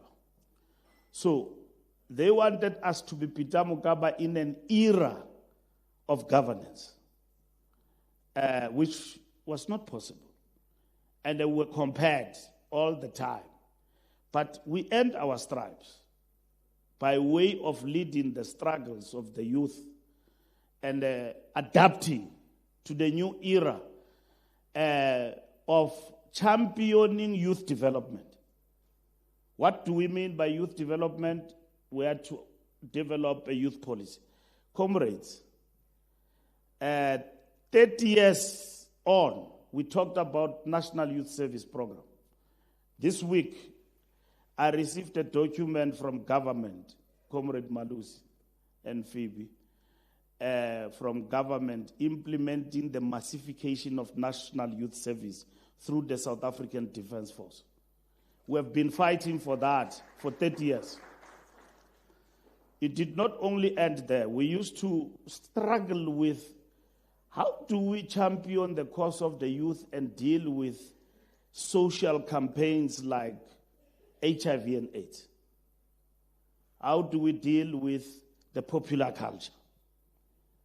Here are young people, first in terms of HIV and AIDS, we need to mobilize them, engage with them, without becoming an NGO. And then we used to have another man, may his soul rest in peace, they call him Songazom Chongile. He was assigned a task in the NWC of youth development, and he developed a campaign with Phoebe. The NWC and the NEC adopted single-issue campaign. So we had to deal with issues of substance abuse. But those comrades were abusing substance more than any other thing, leading a campaign. So we got a sponsor from KWV. And then also Temba Nobatana was our youth policy convener at head office.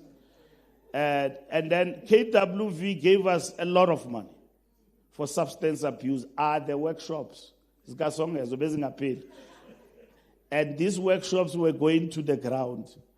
But Malusi will always say, but why is it like, Matota, you are abusing substance more than... and then the concept of responsible use of alcohol came about. And then the training was about that.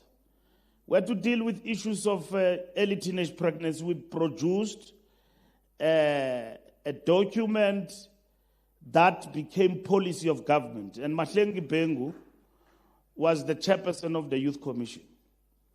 And then the Youth Commission, after Mahlengi was Jabu and all of that, and then there was Umsobomvu Youth Fund, which was formed out of the demutualization process of Old Mutual. 1 billion rand. Established Umsobomvu Youth Fund.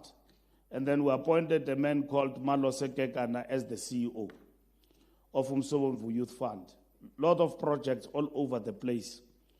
And then we said through the National Youth Development Policy, we must ensure that we massify National Youth Service Program in the country. 30 years on, we're implementing it. When we wanted that program, Trevor Manuel said there is no money to implement the massification of the National Youth Service Program. Now, the Youth League started this program then we realize it now. Because in our youth policy, in terms of the research, we realize the problem of South Africa's youth is a problem of disengaged young people. Early teenage pregnancy in the township, substance abuse. How do we deal with that particular problem? And then we had to respond to that particular situation through a policy document and ensuring that this policy is implemented not parochially but by the entire government. And then we produced a response to youth unemployment by adopting learnerships. That is the Youth League program through the SETAs that found expression today that benefited a lot of the youth. We delivered the EPWP for the ANC government, that it was implemented in government, extended public works program. And then they said, no, instead of the youth service, we will implement this public service, this EPW program. It came from our own policy document. It means the ANC, whenever they wanted to think about what must happen to the youth, it is the Youth League that was giving direction. And that is what you are faced with today. And then the part of the popular culture, we assigned a man called Mzwandile from KZN, Nhlanzi. He became a friend of Dr. Kumalo. He ended up wanting to be like Dr. Kumalo.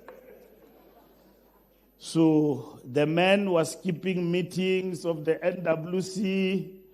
Where is he? A stadium. Wama not doctor. That time, they used to drive very nice cars, 323. Tina Youth League, we were administratively independent. We're not dependent, Comrade President, to the ANC. We drove our cars. We had our own salary, but the money came from the ANC. So they gave us the budget, but we determined what to do with that budget. So, and then they had the pool cars and the nice cars that I don't know whether Phoebe knew how to drive then or it was driven. But nonetheless, we have had a very important movement. And that is why when we came in the ANC, it was important to launch the Youth League. It was a priority. That thing, we were not doing it because we are ANC Secretary General. We were doing it because we think this is right. Because the Youth League, like Sitle have said the other day, that lull of the Youth League not in existence for some time was a disaster. Actually, the decision to disband the Youth League was wrong by the ANC. That decision was wrong because that decision was not remedying anything. Even if Abu Kolen, they were struggling and all of that, they did not deserve to be disbanded. Or ngaba ba disbandiwe. Ngabo Kolen na ba disbandiwe. Okay, yes. Yanine not disband. But we fought that. We were defeated. And then once you lose your autonomy, the ANC will give you their friends to lead. And then it took some time as to, I don't know how many task teams. But when I came as SG, I dealt with one task team, Ngaba Shifter. That was forever. And then we moved very fast to the conference. So, and today, comrades, as I conclude, we are here. And we're not patronizing you. Your task is very difficult. And then we had to deal with the whole thing about the popular culture I was explaining. Because Walter Sisulu in that meeting, remember, we had at 6 o'clock talking about the armed struggle and all of that. He then asked us a question there, what is our relationship with Dr. Kumar? And we looked at each other, we thought these old people, what do we have to do with some soccer player there? And then he said, no. As an organization of the youth, You can never have somebody who's popular like that and has got no relationship with the movement. He doesn't have to have a relationship by membership, but relationship nje. Ahlale kubona ukhona. Uyabona ngokuma uqeda ukunfonela la. But ngiyaqonda ukuthi ndenza umsebenzi kaKholeni. So you can never have somebody onjalo who's popular. It was Mandela, it was Coca-Cola, it was Dr. Kumalo, and it's good, it's nice. And then the Youth League started to throw these nice parties around, but it doesn't mean that you've got to lose your identity and now start to be Maho and then lose your identity. Among the youth and the populace of the country, we are a political formation. When young people want answers about the political situation in the country and they are naive and they don't know, they must come to the Youth League. They cannot go to Julius. They must come to you and ask, what is this GNU? They don't know. These young people don't know politics. And they are popular. Amapiano and everywhere else. Those answers, they must get them from us. And how you navigate that space is not to drown in it, is to stay close. ANC leadership didn't like this because we used to organize parties on our birthdays, and then before the era of the Instagrams, the leadership didn't understand. The leadership didn't understand Kwaito. Ask Malusi. We had to teach them. Because our Oscar bebethukana. Uyabona? Bebethukana ngale Kwaito abantu abadala bathi ayisuka. We brought it to the ANC. For the first time in 2009, when COPE was trying to get to the youth through popular culture, we dominated. It's not permanent feature that every election you must employ that tactic we employed 10 years ago in that campaign. It changes all the time. All the good things they learn from us because we are able to adapt. So you can march. You should march. You don't have to ask sometime. You ask a lot. And then don't be irritated when you speak and then we call you. We were called like that many times. It happened to Lulu. I don't want to talk about his experience. He's here. He should have spoken about it. He didn't speak about it. It happened to Peter. It happened to me. It happened to Malusi. In my own experience, I escaped DC because I said women are paraplegic. And then I was supposed to go to the DC of the ANC. And the SG of the ANC defended me. That no. And it was linked to the ANC National Conference because we were opposed to the president third term. And we became aware that in that third term opposition, we were joined also by Wounded Lions who joined our popular campaign. We brought them in and we accepted them because when we went to Pulugwan and we said no to 2 centers of power and no to third term, it's because comrades went to Comrade Mbeki and then they said to him, you are still young, what are you going to do? Continue. And we were telling the whole of Africa that we, the ANC and our leaders, 2 terms is enough. So these ones, they said, no, at an organizational level, the president can continue, and then the ANC can have another president. We said, what principle guides that? Except just people's feelings. Who said that the president cannot be replaced? We didn't fight President Mbeki personally, but there are others who were fighting him because they could not handle him at an ideological level, including in the alliance. In the alliance, the outcry then, we had a very, very intelligent president of the ANC. One time I found myself in the toilet with Peter Mugaba And then he said to me, what are we going to do? I said, what? He said, this president is too intelligent, more than all of us. It's dangerous for the revolution. I said, how is it dangerous? Is it not beneficial? He said, no, that is wrong. It's a problem. This man is too intelligent. He's too intelligent. It's a problem. And then that is the kind of president we had, Comrade TM. Others came because in the alliance, they said, no, the president takes decisions unilaterally. Because the president was engaging. And one time in the meeting of the alliance, we found ourselves in a meeting with President Mbeki. Other comrades were still coming. But the alliance component, all of them were present.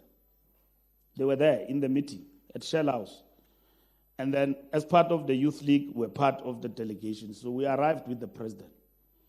So they said, no, how are we going to start the meeting?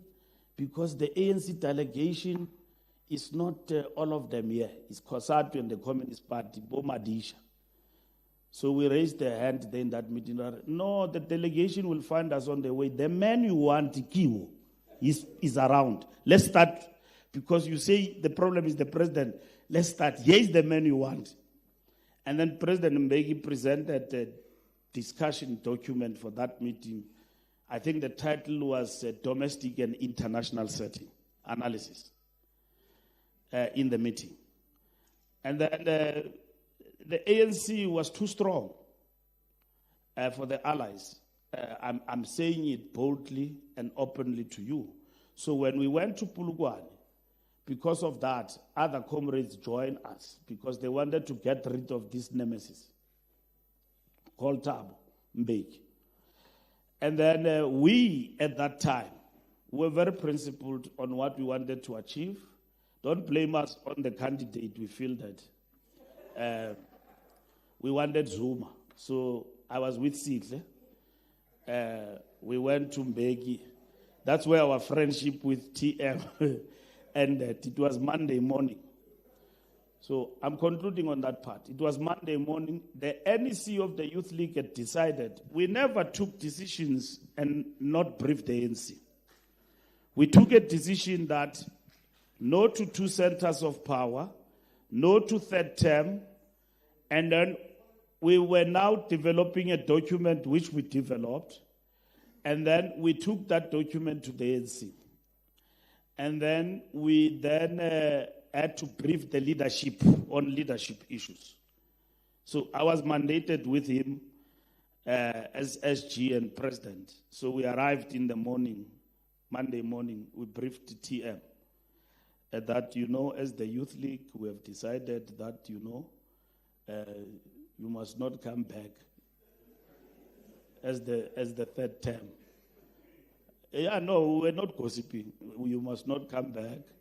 And then, we are still discussing names. But we'll come and brief you about it. That meeting didn't end. And then TM said, Chiefs, please, can you go, man? Please. I don't know, why are you in a hurry for this? Why is the Youth League in a hurry for this? Out of so many things, youth development and so on, you just come here and discuss leadership. Chiefs, we have got to go to a meeting. Thanks. Hey, we left with this man. Now, we were saying, this is how OR and Mandela were dismissed by Kuma. And then in the morning, and then they had to walk in the early hours. Nam no sitle, but we didn't have to walk. We had to take a lift to the 7th floor. And then the president dismissed us. But that's what happened. But that's not the only thing. Even the eye of the needle, it was the product of the Youth League. In Mafigan conference of the ANC, when everybody left the ANC, went to government, our first conference we convened was in Mangaung, Bloemfontein. And that conference elected Bantu Olomisa as number 1 in the additionals. We then saw there's a problem with this organization. We can't have Olomisa ahead of our leaders. Just imagine our conference as number 1. We said there is a problem of leadership. We went to Lutuli House and produced a document called organizational and leadership issues. First time, you must go to Google. And then we started to characterize the problems of the ANC, subjective and objective weaknesses of the ANC, forcing a discussion in the organization. And then we started to say, no, leadership has forgotten about the organization. They've all left. They are enjoying blue lights. They're in government and all of that proper. That document tabled by Phoebe and Malusi on our behalf in the working committee. We went to the NEC of the ANC. We took it to the national conference. The eye of the needle was born because of the ANC Youth League. So, Youth League has always made strategic interventions in the life of the African National Congress. Not howling. The period of howling came with Julius. And the reason Julius we differed because other comrades wanted Saki. And then we said, no, Julius must come in. We cannot have presidents of the Youth League who are over age all the time. But the person who wanted to be president was Songes. And when we win in Pulugwani conference, Songes will come to my room. We won yesterday, we had a party, we were last. And then he came to my room and then he started to say to me, hey, President, what do you think about the conference? Did it end out? I mean, we come from a hectic thing like this. You want us to discuss the Youth League conference? We'll discuss it at home. I know. I kept coming back. And then I just said, no, I think Julius must take over. Yo! He came to Joburg, convened everybody during December. No, that president is a problem. He wants that boy from Limpopo to take over. But I motivated that, look, why? We will train him, but it is time that Songes, we must leave Youth League to the youth. We cannot leave the Youth League all the time at the age of 37. And then the Youth League president all the time. Peter Mugaba left the Youth League, he was old. We only discovered at this party that he was 40. This man, he's been leading us over age. So we said, no, man, let's prepare this. Of course, we differed. Others argued for tradition and all of that. And obviously, the preparations for that conference at the political level, we cannot be proud of because the membership was a disaster. People were showing buttocks there and all of that. Now, howling and not engaging began to be the talk of the town of the Youth League that is not engaging. And then did not reflect militancy. Whilst we're still working on that, the Youth League was disciplined. And Malema was expelled. We went to the DC of the ANC. That's where the thing started to go wrong. Because the reason why I was defended, Khalima said, you cannot doubt the bona fides of the Youth League president. The Youth League president is a Youth League president. He defended our autonomy, not Mbalula. And then he started to give me politics. Why? I must not call women paraplegic. Because those women, when I arrived there in that meeting where I was arguing paraplegic, I was speaking English, I said it's figurative speech. And then there was Mavivi Miagayaga that side, and then he looked at me, she cried. It was as though I'm referring to her. And then Khalima said, as the SG, the ANC will apologize on behalf of the ANC, which is what he did. But comrades, he was defending our autonomy.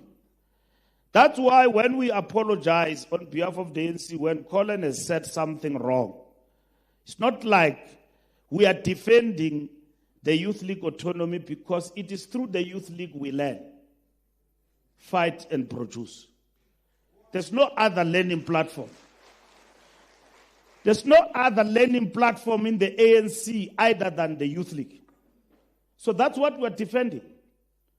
And the ANC Secretary General understood that these ones, they must be dealt with. And after that NWC meeting, he took me every day, lunchtime and all of that, why this thing is not done. Comrade President of the Youth League. But Terra was in a hurry to hang me. Now, when Malema was taken to the DC, we warned against that. That we are now taking away the Youth League, he must be corrected. But others took him to the DC for wrong reasons. Because Malema was beginning now to talk things that others knew how they came into presidency, that if we can allow this Youth League like this, it means it will affect my presidency. So we must get rid of them. And they did. And that was a disaster. And then we went to a conference of the Youth League elected leadership. That leadership did not finish its mandate. A task team was established. And then a conference was convened, successful. Pule was trotting. He will be talking today as former president. And then when we arrived there in that conference, mina angitsho sengingaphandle. Siyafika laphana, nabo malusi were invited as always. Hey, the delegates, the conference is correcting nicely. Hey, I get a message there that this thing is not going to continue. How? Why? The leadership has taken a decision. There is a problem here. What is the problem? No, there is a problem here. Apparently, this conference is a problem. Somebody went to gossip to the leadership and said, that Pulemabe, if you think Julius was a problem, you will see Pulemabe on steroids. Cannot be allowed. And then they started to concoct funny things that he's working for CIA, he's got a lot of money and all of that. And then was going to be the SG, this one the president. The conference didn't have a problem. These comrades were going to have their own conference successful. The leadership of the ANC comrades arrived and stopped a conference of the youth. It will never happen today. It will never. I can guarantee you that it will never happen because the people who are leading here today, we are the products of this organization. We know the value of the Youth League to the ANC. We don't want to produce parrots, drama majorettes. Mashapa used to call us drama majorettes of the ANC from the Communist League and the SANSCO. So he says, no, this thing of leadership of the PYA is not hereditary. It's not like in Tuyabunga, Kagoaluna, and all of that. That's how he used to insult us, Mashapa, the president of SANSCO. But it was nice. We used to have good debates. Not this thing of being insulted that leadership talks diarrhea by Communist League. What kind of leadership is that? Lilu naskala ruaka batbaba. You must engage politically. Even GNU, when people differ with it, even yourselves, if you've got reservation, you must engage. That is our culture. Don't go around thinking labeling people and insulting leaders is revolutionary and it defines a young person. That's not the way to go. You know, I go to Johannesburg region as I conclude, and I'm going to charge that comrade.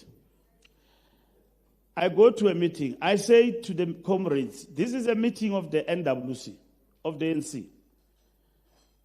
Nobody must take videos here and do what you did to Dada. Because whatever Dada said there, it was not meant for public consumption. He was talking to his comrades in a lekgotla. Bam videorize. When they finish videorizing him, they take it out. ANC people. Because they wanted this mayor to be dealt with very fast and probably to be put aside. But they are not aware they are damaging the NDR. They are not damaging Dada. Dada, we can deal with him, put him aside. But the ANC will now be negotiating with Ghana or Kai with everybody. Kanti, when he has presented his political overview in the meeting, you comrades in the meeting must say, Chairperson, we don't agree with your view. And don't even go out here and repeat that thing. It's your view. When they leave the Lekgotla, the table is like President Ramaphosa going to the Lekgotla and with video rising. And then the whole country. You know, they didn't videorize us like that, but it did happen. Me, Mduntuli, and the president, in a virtual meeting of the ANC, were recorded. You see, comrades, the levels of ill-discipline in the ANC are beyond question. A comrade, we are there in the meeting, we talk, he goes, and then he insults leadership. No, it's fine. Communist Party doesn't say to the Communist League, you can argue with the SG of the ANC, but don't say comrade is talking diarrhea. Bayamiyeka kumnandi osoli bukebelele, kumnandi. I will never allow Colin or Ngudle to insult leaders of the alliance. Never. Under my watch as the SG, working with the collective, I will be the first to tell them you have crossed the line. Argue politically, I will defend you. And will open a space for you to engage. ANC allows dissent. You don't have to think like us. Thabo Mbeki used to fight with us all the time and say you are too educated for the youth. You are too bookish. You must be simple. The youth don't want you to stand in front of them and address them in a rally for 2 hours, sweating alone there. Reading an iPad. They want you to talk from the heart. Ubhute man Collins is akunqanda. Ungabhuti kakhulu. Ude uye ku DC. You must, but the youth, Khalima Mutlante used to say, the Youth League is a necessary irritation of the ANC. Even your children, comrades, in the household setting, if your child akakhali, you start to get worried. Ingathi ungamtswikila nje. Uve ukuthi lo mntana uyakhala or what? It's been quiet. Kanti umntana unezinye problems. Wena ucinga bafana, oh, this child is so sweet. You enjoy getting drunk and sleeping. Akakhali ndiyakutshela the whole night. Kanti umntana une problem ezinye ezifuna ugqirha. He needs a special school. Uyabona pha elokishini, umntana elokishini, if he's got special needs, uyabethwa. Why? Why you dumb? Why you failure? Kanti umntana, no, doesn't belong to. He will never pass in that school. There's a boy who was hitting cricket like nobody's business in South Africa. His father took me aside one time as a minister and said that my kids have got special needs. You must not ungamkwazi. The only thing he knows is cricket. He's not passed at school, nothing. That boy used to hit that ball. And then I realized, the only thing he knows is cricket. And whenever I talk to him, he's very reserved, but the only thing he knows is cricket. And Balus is right. This thing of fighting for transformation and what you see, Rasi, Rasmas, and all of that, it's not an accident. We started it as the Youth League. Transformation, fighting for transformation in the Springboks and all of that. When we went to government, we were given an opportunity to lead. We brought those things to the fore in government. We introduced the Transformation Charter. We did away with the quotas. And then we brought the Transformation Charter and at the same time the Transformation Agenda. Springboks, Kolisi was never going to be captain. We brought him in.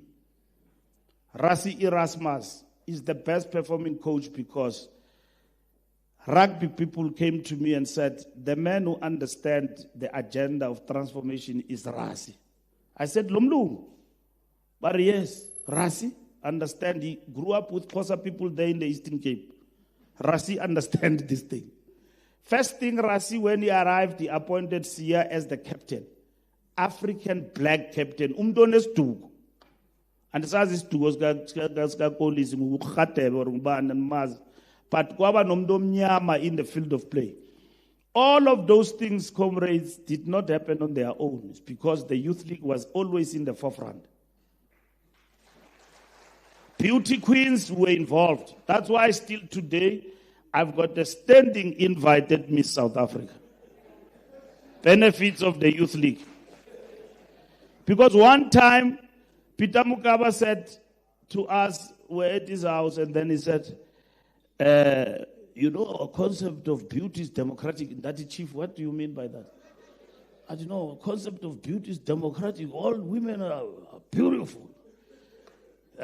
Chief, why are we not invited in this Miss South Africa thing? Did he, hey, what are you doing there? He says, no, but the Youth League must begin to talk about this thing.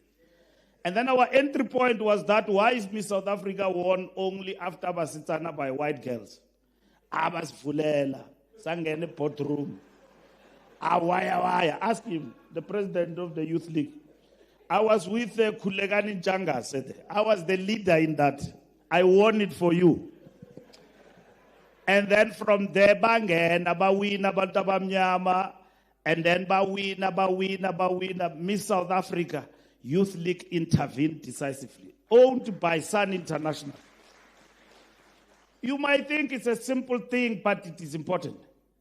You know, these boys who are singing in South Africa today, once they get money, they fight among themselves.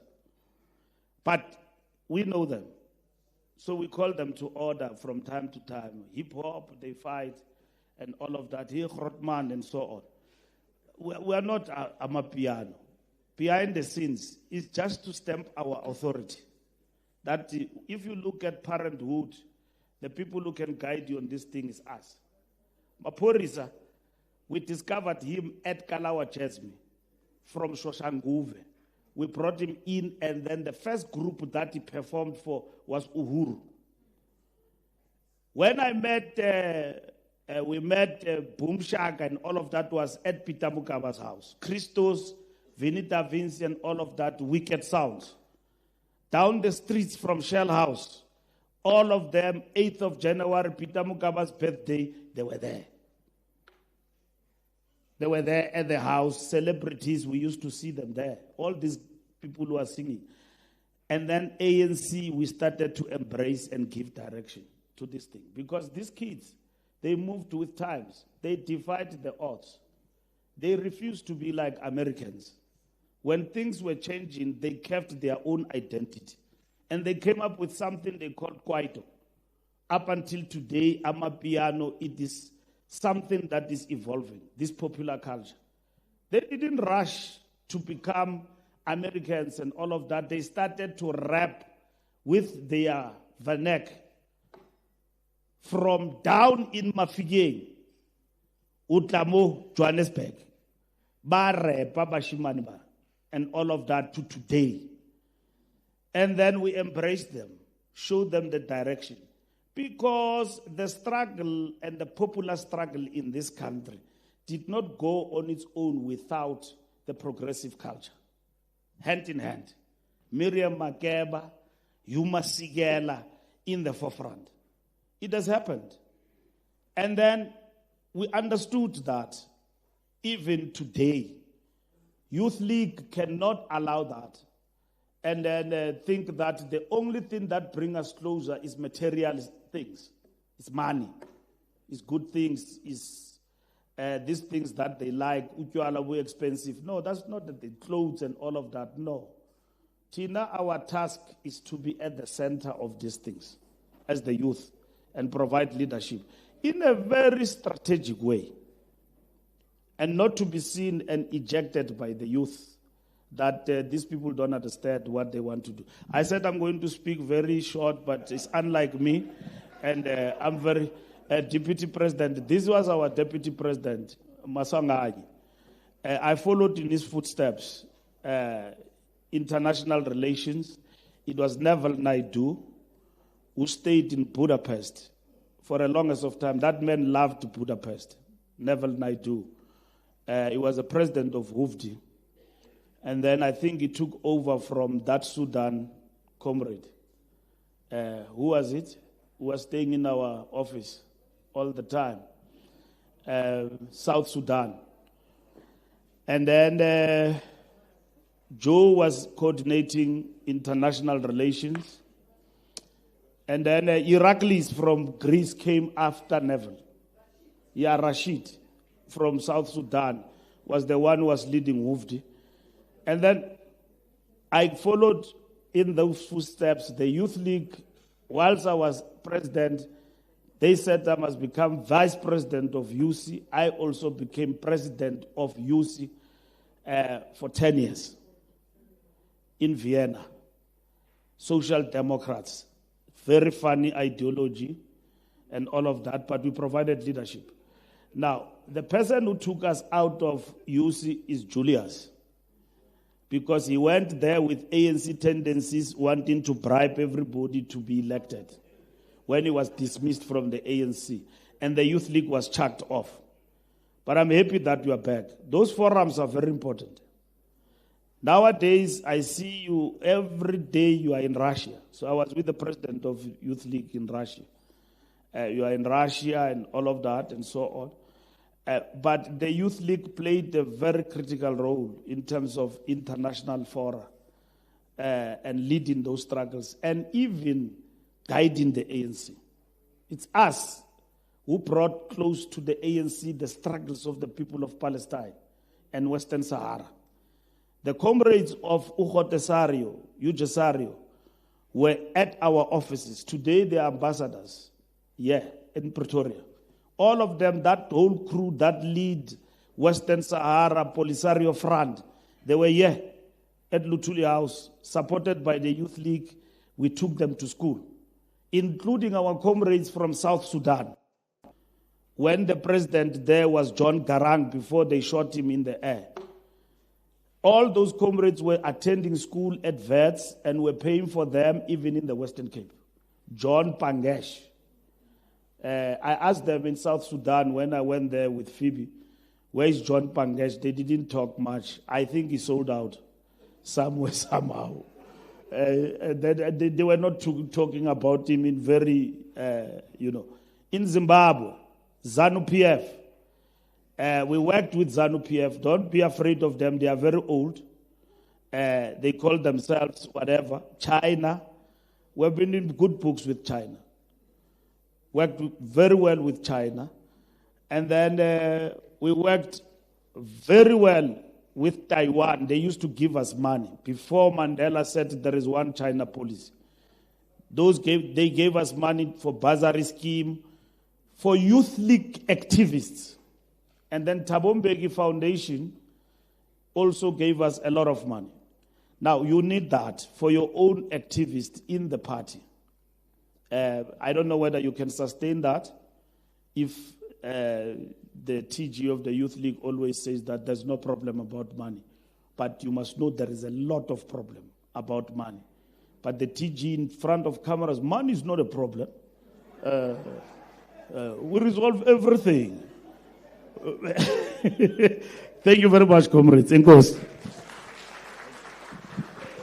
Thank you, President Colin Maine. You may take the podium.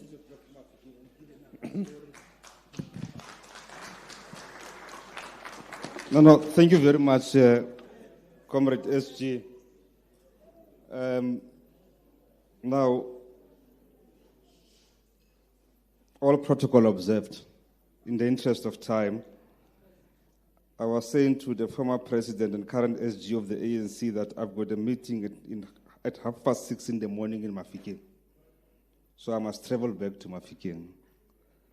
So it boils back to the issue that was raised by President Lulu Johnson of Thai, that we were invited for an event to start at 6 o'clock.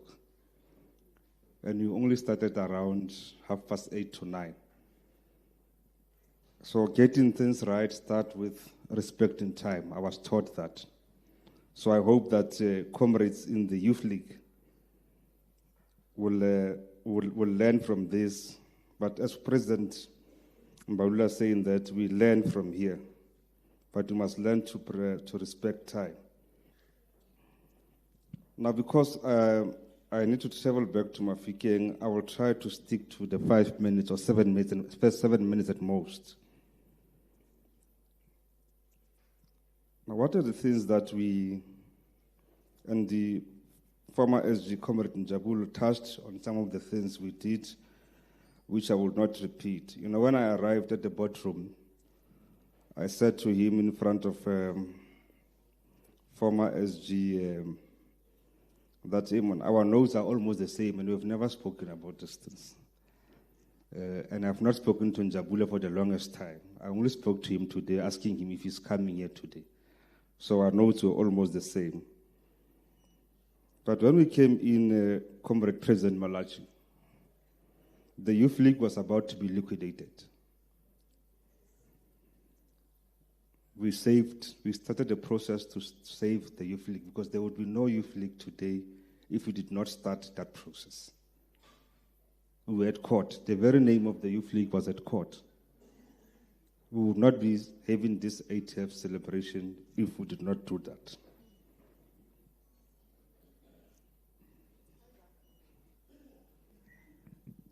Order Sizo. Now, Comrade President Malusi Gigaba is right. We ought to have led the fees must fall, and we didn't.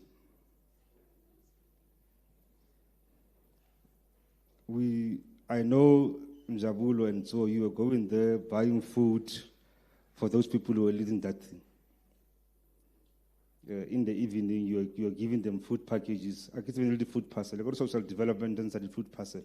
So we're delivering food parcels in the evening as the leadership of the Youth League, but we were not at the forefront of the fees must fall.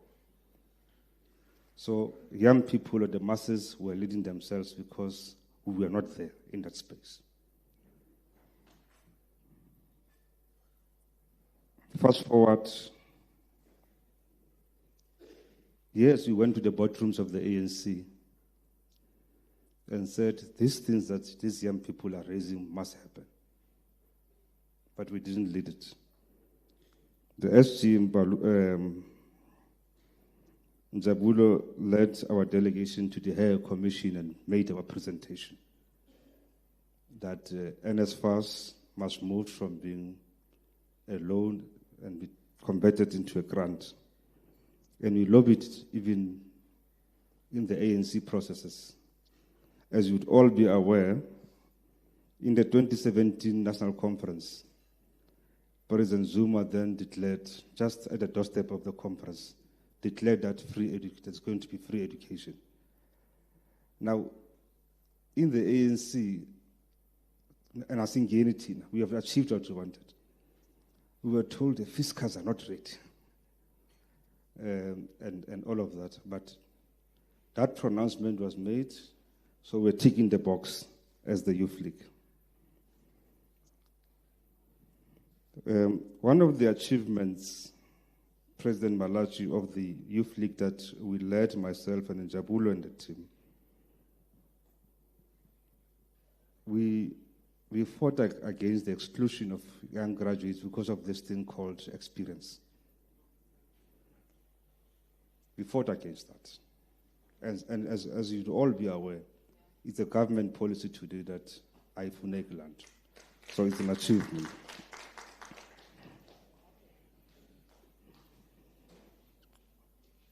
I just want to talk, we've got about 44 achievements. I want to talk to 4 and talk to challenges because I must be in Mafikeng at 6:30 in the morning. I need to drive back now.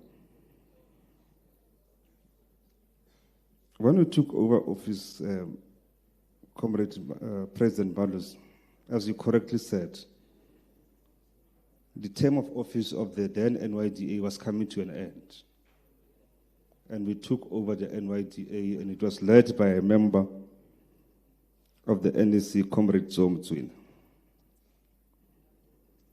And I think it was around after 22 years of the existence, or after some over a decade of the existence of the NYDA, we only had 15 offices of the NYDA in the whole of South Africa.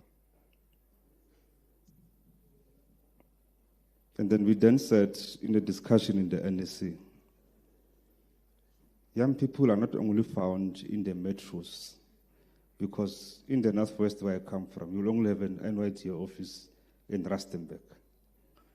How do you expect young people from Taum, from Bloemhof, to travel to that?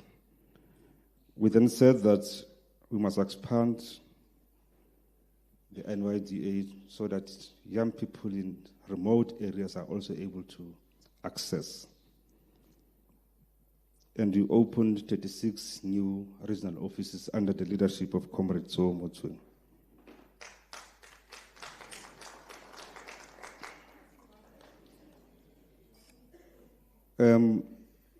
So we did a lot of things, but of course, there were challenges. As former leaders correctly said here, and the last one being the current SG of the ANC, the dissolution of the ANC Youth League was the most wrong decision that the ANC ever took. And the Jigi were elected. There's now this term emerging, Premier League. Now, we are a youth league of the Premier League, not the youth league of the ANC.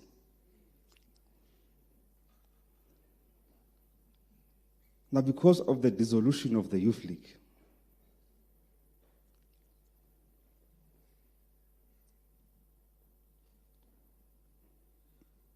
we were not sure whether we are right or wrong whenever we want to take decisions, because the elders, we don't know what the elders are thinking. Because we were afraid that we were also going to be dissolved.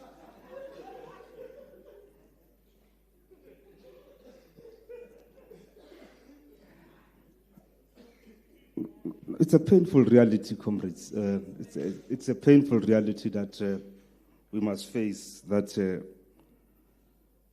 So even if young people there are very brilliant, we had brilliant young people in the NEC, I don't want to mention them by name. But because of this phenomenon, so we had those difficulties. Now, I want to challenge the current leadership of the Youth League. When we were elected in 2015, it was just a year before the 2016 local government elections. And we all know what happened in 2016. We lost almost all the metros, except for which one? For Buffalo City.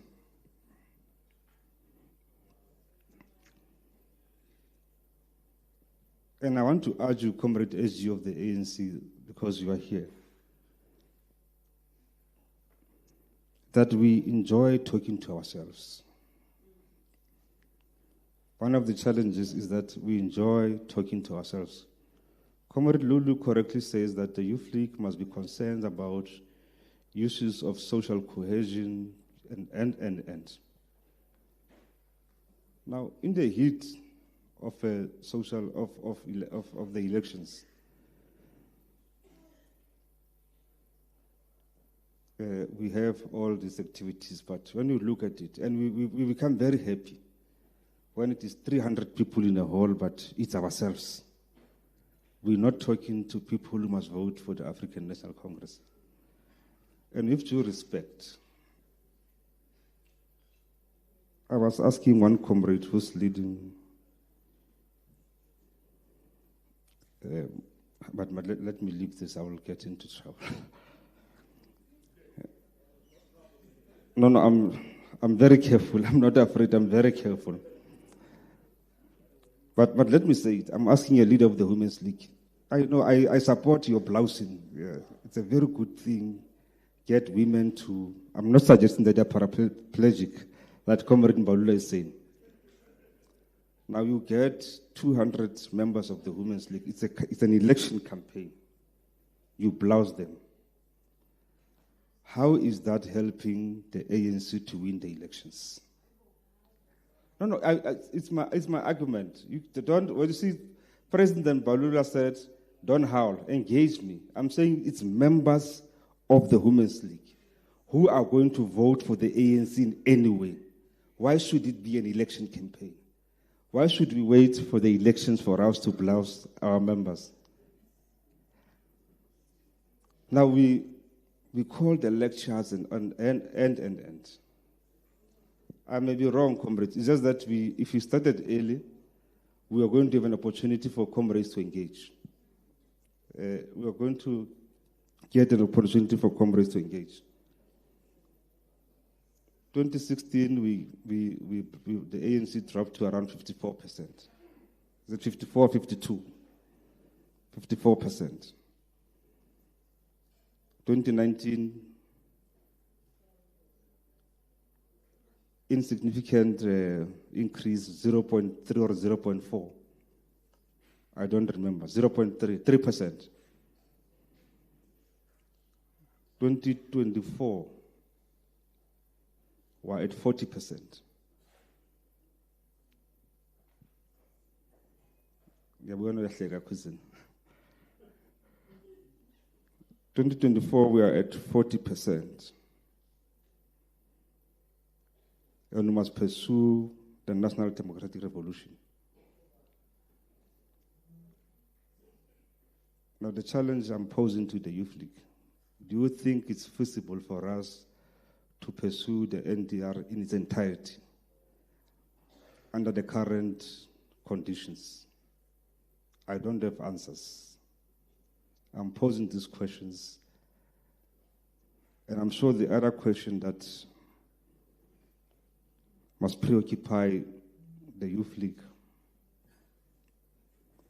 is how do we recover the lost ground? I know you sit in the NEC, the leadership came to brief us, and.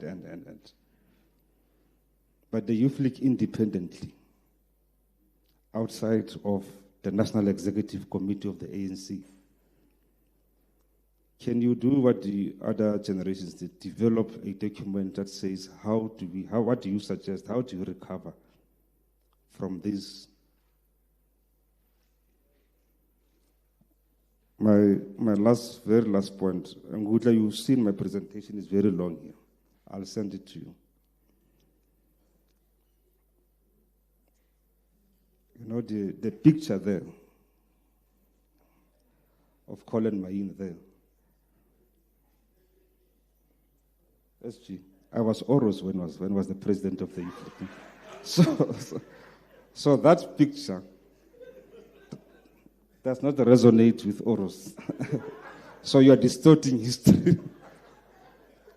Because that is a picture I did when I now graduated from the Youth League. Just on a later note, happy birthday, ANC Youth League.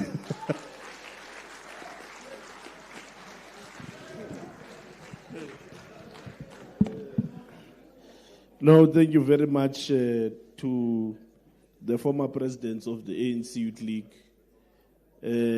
We know, comrades, that there are many things that are happening. It's very late. Comrades are hungry. We are pressed with time and so on.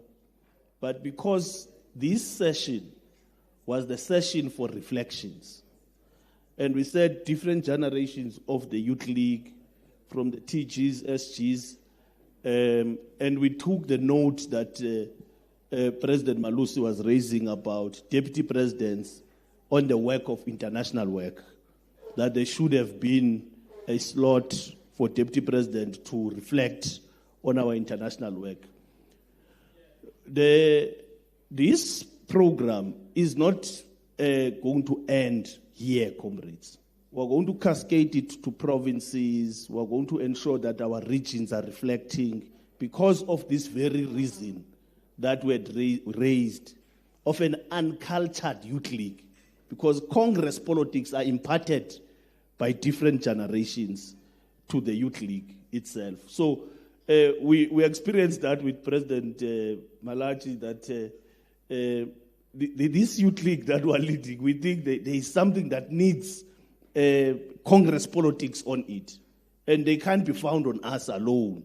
We need to call in different generations. That's why, because these 8-10 years where the youth league was not there, it created a serious gap politically and ideologically. So the different generations that led provinces, regions, are going to be called by their regional structures, and we're still going to be calling you, former leaders, as presidents and former SGs and former deputy presidents, to impart this particular knowledge, not only to this room that is with NEC members and PCs and so on, but to the broader membership of the Youth League as a continuation of this program. But having said that, we would want to have at least 5 hands that are reflecting from the guests, 5 hands. Then we'd invite President of the Youth League to come and provide a way forward and closing remarks.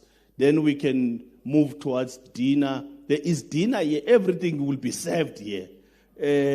But we want to have this 80th anniversary celebrated through reflections. So we're going to take 5 hands, comrades, not many, not more than 5. Number 1 is that, is yourself, number 1. Number 2, number 3, number 4, and Banda number 5. Those are 5 hands we're taking. Can we have a mic to that comrade?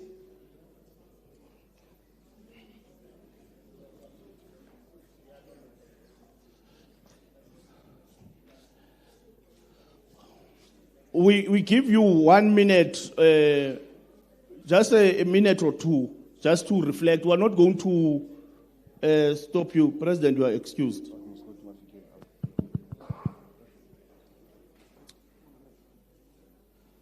Thank you, Comrade SG. Enlightening you would have been that in the introduction that standing before you is the Secretary General of SASCO. But on this side of the divide is a contributor to the discussions. SG, from the take of what has been presented by the former leaders of the youth movement, it's good to characterize that this is a youth movement. SG. It's very much important, as I had stated earlier on, that our identity is in crisis. And beyond, we want free education. We want economic freedom and social change, not now, not later. What do we develop out of that as a political strategy? Which is what I depose right now. That it is quite necessary that we develop a strong relationship between the leadership and the led. That those that who are leading, they find resonance in us. From the student movement perspective, I have a problem with leadership that has no interest in visiting campuses. I must tell you. You don't go to campuses. You don't spend time. You don't sleep. You don't drink. You don't spend time with our own comrades. You have a problem. You don't understand the social activities. You don't understand the social activities and the dynamics that are taking place in our campuses. So it is very much important that adopting a Gramscian method, a methodology that will make it a point that the youth and the young people find resonance in us. They find a general associativity with us. They see us as our leadership, as their leadership, but above that, They see us amongst them. It is important that we are amongst them. We have no other choice. We cannot be aloof about that. Thank you, SG. That point is noted. Number 2. Thank you, Comrade. Yeah, thank you very much. Also, a COSAS representative, Anyezi. The reflective input that I would like to put to the Youth League today is that we need to revisit political literature and see that it is not being prophetic when we read. Our history is special to the sense that it can help us map our way into the future. And I'm going to be specific in my reflection to say that our use of social media is very important. The ANC needs to start telling its stories. I was having a conversation with Comrade Palesa before the program started that the ANC needs to start telling its own stories because they take credit for the work that is being done by the ANC.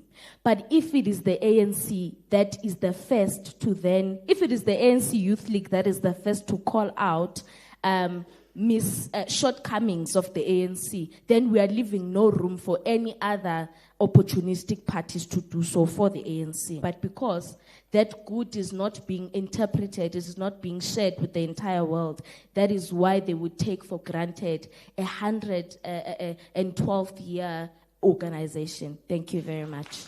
Thank you. Number 3.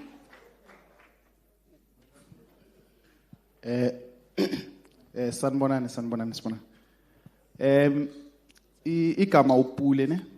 Upule from Ward 4 in Zone 1, Orange Farm. Say that when Comrade Malusi and Comrade Figile were speaking, I had goosebumps because I identify with their presidency in the Youth League. Because I have the current one, Yaga Comrade Maile, 10 years behind me. So I identify more with that one. And as they were speaking, there are some of the programs that some of us benefited from. And we did not know at that point that actually those programs were spearheaded by the ANC. It's very much refreshing to know that in actual fact, you did a lot of work for some of us to have hope and to have big dreams that we currently trying to deposit in our communities. So that is my reflection to what I've heard from what you colleagues have said. And then I want to also deposit something to this current presidency, Yaga Comrade Malachi. Comrade Lulu says something about the Youth League needing to be in the spaces of young people. Normally, the ordinary one, the ones that are not even affiliated politically and so on. Because that is where you get these young people that are very much radical in whatever that they do. And they are leading themselves. They are leading themselves, and sometimes there are opportunists that come in that space and lead them. Just like what happened with Fees Must Fall, which Colin Maile, unfortunately, his presidency couldn't take over. There is a program that is currently taking place of car spinning. That thing is revolutionary, colleagues. That thing is big. And some of counter structures or political parties have seen that, and they are playing to it. And I'm saying this because I'm in that industry. I'm one of the people that are creating narrative in that industry. And the fact that we don't see the participation of the ANC Youth League as well as the ANC in general in that space, it creates a problem because we are going to 2026 elections soon. And already some of the political parties are aligning themselves to that industry, which needs to be used to maybe campaign and so on. So, Comrade Malachi, look into that. We have means, we have resources, we've got infrastructure, we have built that industry literally. And we did so without the political will. So if you can look into that, I can assure you there will be something that we can achieve come the elections 2026. Thank you very much. Thank you. Comrade Swiso.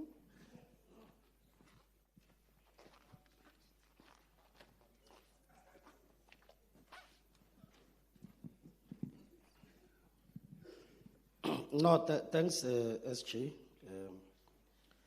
Let me greet the leadership that is in front, as well as the entire leadership that is here that was acknowledged.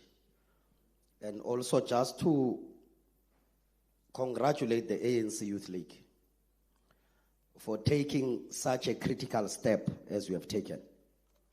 I think the reason why you'd see this hall still being full at this time of the night demonstrates the importance of the knowledge that was gained today through the leadership of different generations.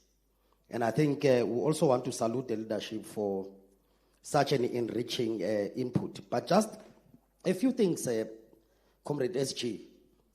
You know, as you were calling former treasurers, former SGs, and so on and so on, I kept on thinking in my mind, if we really have the information of all the leaders that have led the Youth League, particularly in those capacities. For instance, Comrade Phoebe, there's a comrade called Mpole Khoro. He's a former Secretary General of the Youth League. I've had an opportunity to interact with him at some point. And one of the things that he would have raised is that these activities are taking place, but somewhere, somehow, what comes to him seems to be missed. So I'm just saying, there's another one, Comrade Mbax, called Pumes Omqingwane. He was a Treasurer General of the ANC Youth League, I think in your generation, with Comrade Sihle. It would be important to also have their inputs. But just one issue. As you were preparing for this session, you had a press conference, and one of the things that you spoke about was a question of organizational redesign or organizational design. Now, there was a saying in the student movement, and probably in the Youth League as well, Comrade Bax would have touched on it, that one of the things that becomes critical in the role of the ANC Youth League in mobilizing society must be the ability to mobilize the quantitative aspects of young people and turn them into the qualitative aspects. Now, the challenge that faces us today is that we tend to do the same thing over and over and over again and expect different results. How the ANC Youth League of Comrade Malus and Comrade Mbalula would have operated at that particular time, we try to adopt those tactics today, and we tend to wonder as to why we're losing ground when it comes to young people. So part of what organizational design should do, should be able to reconfigure the Youth League in such a way that it is able to respond and mobilize young people in their quantitative aspects so that we're able to attract them, turn them into the qualitative cadres that we need to move forward. My second last point, Comrade Sihle spoke about not all graduates of the Youth League can become leaders of the ANC. Probably, Comrade Sihle, one of the things that we may have to respond to is, at what point do we say somebody is a graduate of the Youth League? Because at some point, people may become members of the Youth League when they turn 35. They throw a party and say, I'm a graduate. And then when you are 35, it means you must be absorbed in the structures of the ANC. You go there, become a disaster.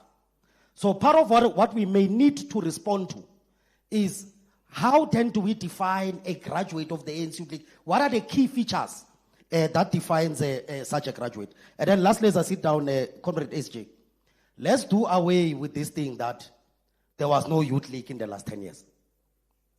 There was ANC Youth League in the last 10 years. Whether its effectiveness or none thereof is an issue that we may have to debate. But you keep on saying, and this thing keeps on finding traction even in the social discourse, that the last time there was an ANC Youth League, it was in 2014. And now in 2024, all of a sudden the ANC Youth League has reawakened. There has been many comrades, Comrade Mbak spoke about it, who have actually, even Comrade Malus, who have actually spent time in reviving the ANC Youth League.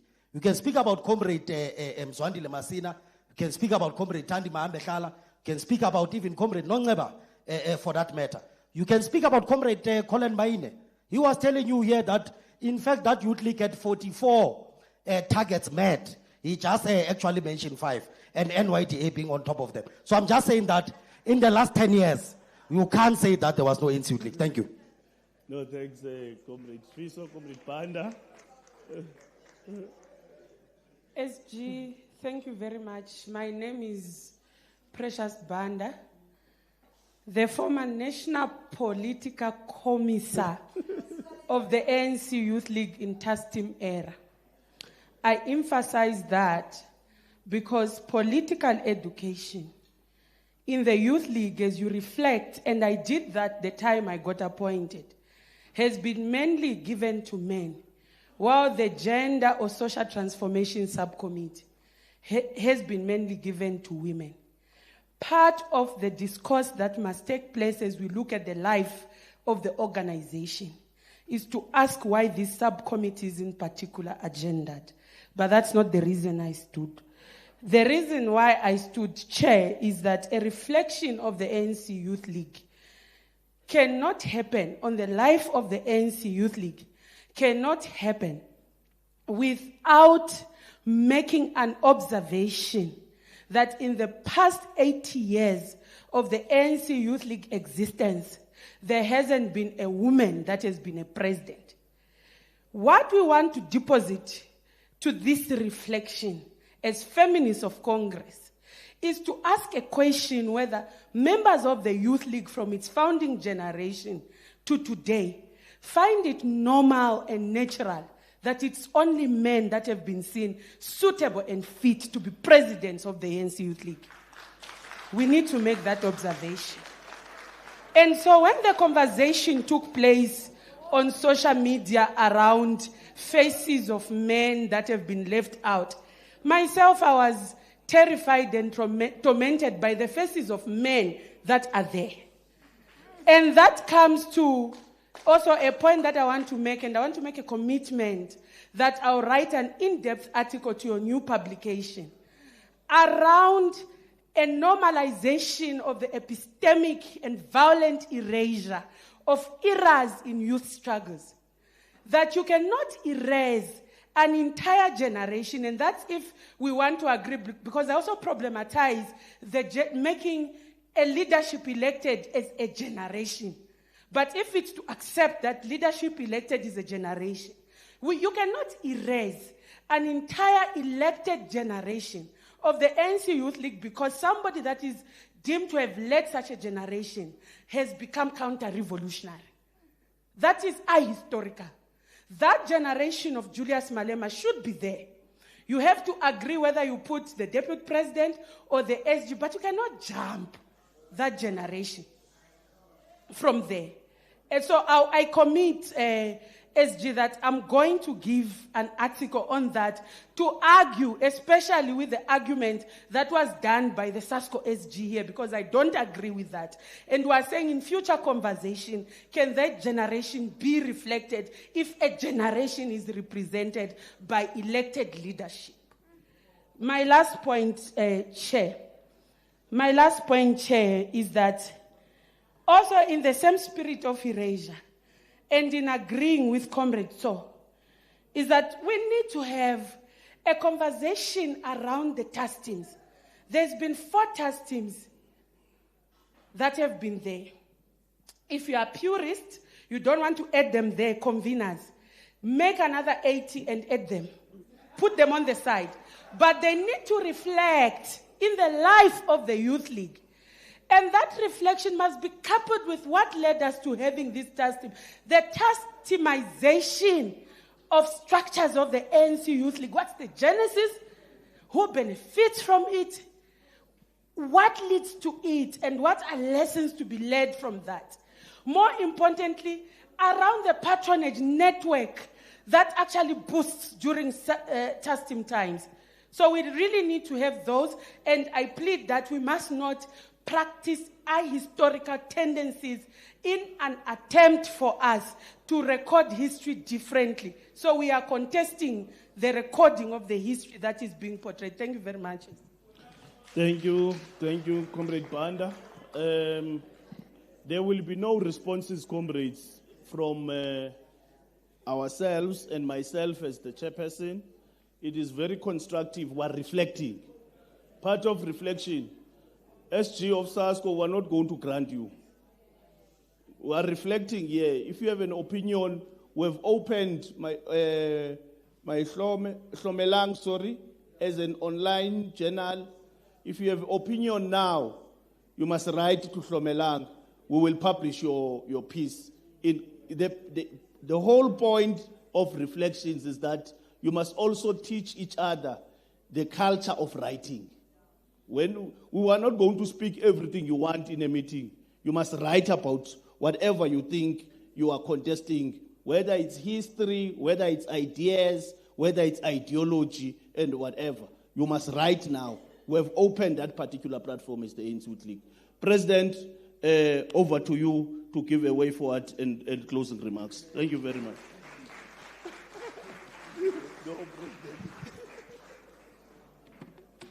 Manja, away two, viva the ANC, viva, viva the ANC, viva. Uzithola kanjani? Khele khoneni. Wetsala. Wirala. Wetsala. Thank you very much, Secretary General, our program director for the day. I was complaining next to the SG of the ANC that today you are too democratic. Thank you very much to former leaders of the Youth League. When we invited them, they responded. Former SGs, former presidents, former deputy presidents, former TSGs, former TGs, former regional leaders, former provincial leaders of the Youth League, leadership of SASCO, COSAS, the Young Women's Desk, the task teams, the former fundraiser of the task team, former NEC members, the task teams are organized, Comrade Band. Yes. And the presidents of the Youth League that are here. Comrades, when we resolved on this program, it was influenced by a strong belief, which those that have worked with me for years from COSAS and SASCO and the Youth League, that I'm a strong believer of institutional memory. I don't believe that in the ANC things must happen by accident. Because how I diagnose some of the problems of the ANC in most cases is that the ANC has got organizations and structures that are funded to prepare leaders for itself. It has got COSAS, it has got SASCO, it has got the Youth League. My biggest worry when we diagnose this problem is that part of the biggest mistakes we've made in the movement is to allow the removal of the institutional memory of the movement. Now, any organization, if you want to kill it, you must first erase the institutional memory. Now, it has succeeded in many corners. There are many leaders now who can call themselves leaders of the ANC without being from the Youth League. And they can walk proudly in meetings. The question you must ask yourself is that which preparatory school has prepared them? Now, when they shock you, Comrade SG, and do things that are not ANC, you get shocked because we undermined the preparatory school of the ANC to produce leaders for the ANC.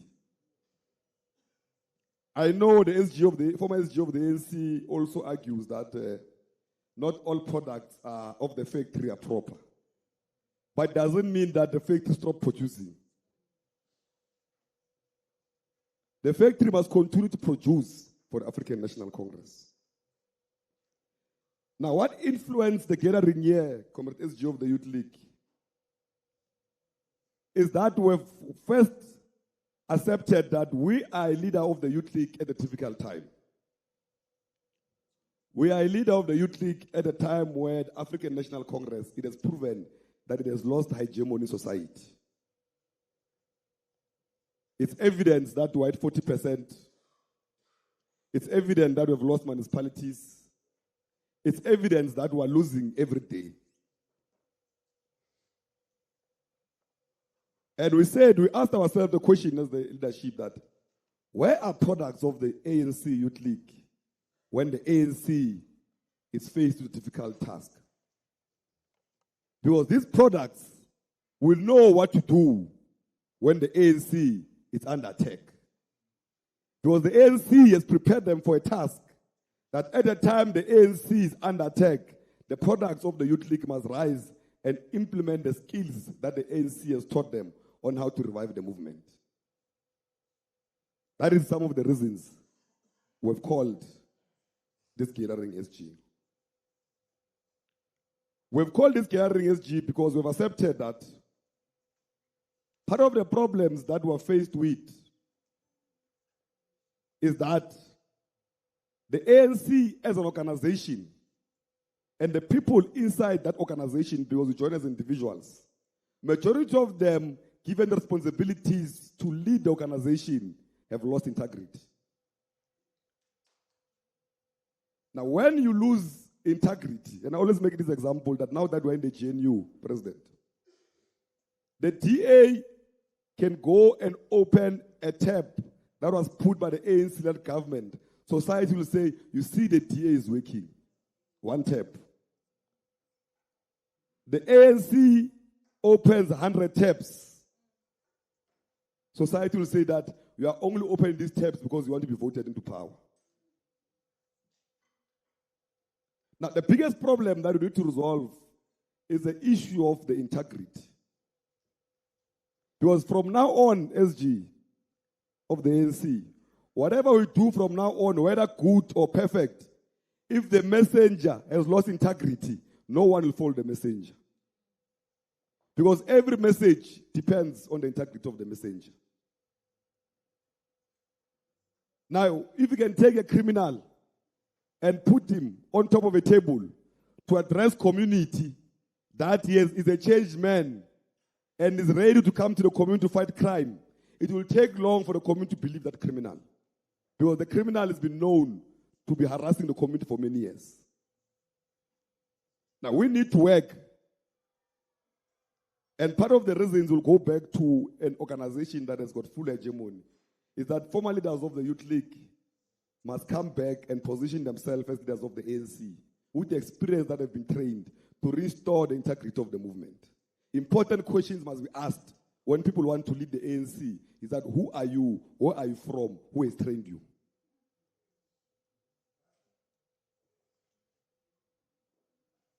Because it will be very difficult, SG,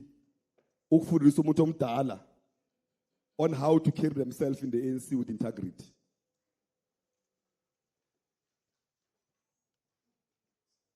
Another biggest problem that we need to go and fight is the issue of lack of implementation of our own resolutions. We go to conferences, every conference, it's a new conference in the ANC. The ANC has got 112, but every conference, we behave like it's a new conference. Every Lokhoka, we behave like it's a new Lokhoka.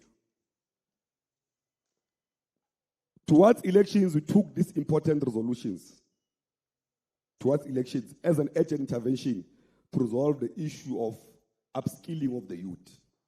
I want to make this practical example of our inability to hold our employees accountable and implementation of our own resolutions. We announced through our president that we are setting aside 23 billion to upskill 2.5 million young people via the UIF program as an immediate intervention before the elections to fight the issue of unemployment. It's our decision, is us. The president announced it and said that it will be implemented before elections. Post close to 100 days of elections, no one knows where is that program. Goes back to the issue of society will not believe us if we make pronouncements and not implement. Now, a simple responsibility where there's a budget set aside to upskill 2.5 million young people.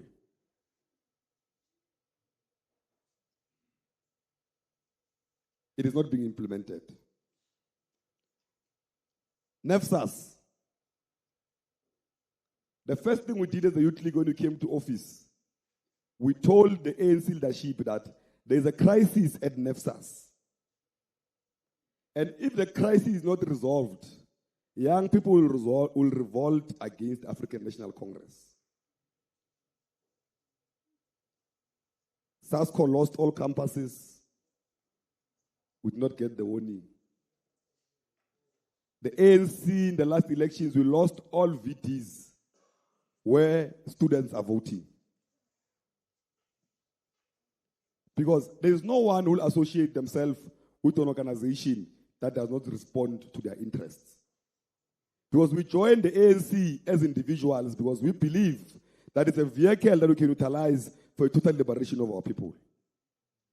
Now, the moment the African National Congress does not implement what we've committed that we must do, society will obviously revolt against us.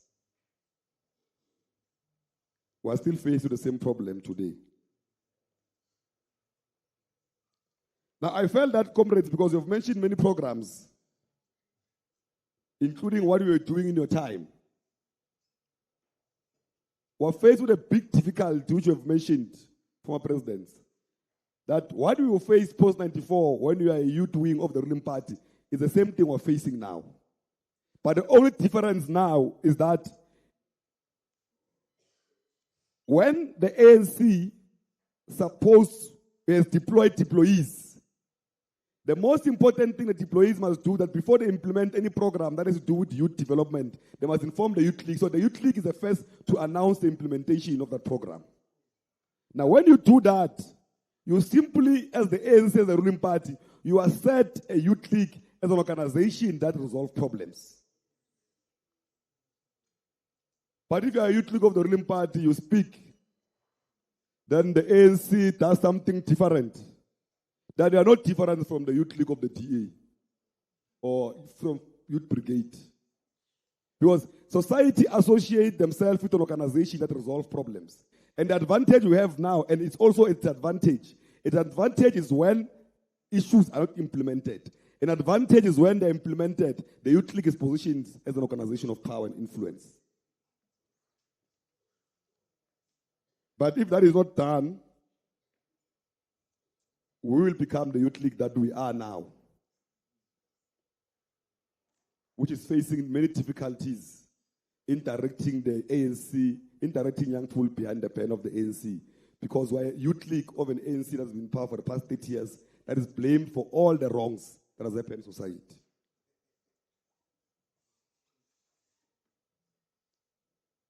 We have given you solutions as the Youth League. That it is very important that we reindustrialize our economy to create the jobs that we need.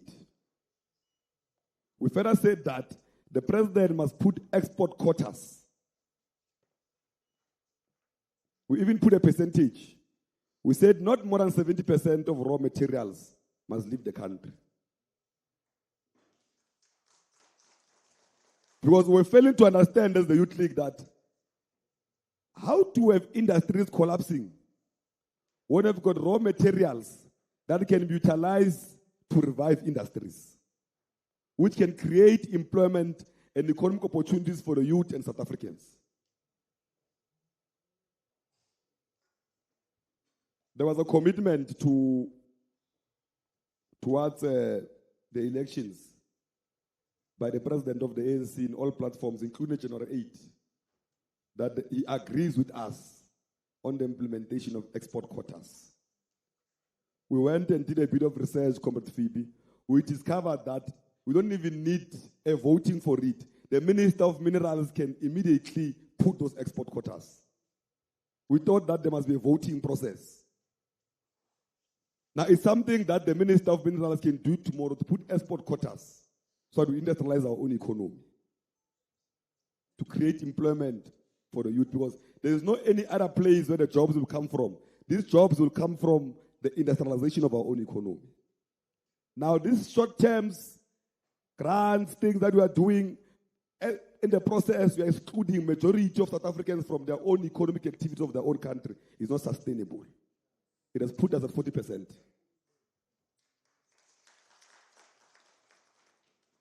Now, the posturing we're doing from 94 until now, it has not assisted us, comrades. The people who are in poverty, are poor, are on the streets. When we're saying we're buying time, in the process, we're taking ourselves out of power. Now, we must make a decision whether we want to be out of power or in power with our people who are full participants in their own economic activities of their own country. It's not sustainable how the economy structured is, SG. The structure of the economy is structured in a disastrous way. There's no way that minorities can run the economy while the majorities are excluded from it. You are bound to have a revolt. Our townships have become crime zones. Women and children live in fear. We've lost control of our towns. Undocumented foreigners have taken over. We are literally bystanders in our own country. We long resolved that the Department of Education and the Department of Sports must do an MOU and agree to do school sports as a compulsory program in schools so that young people are fully active in activities of their schools.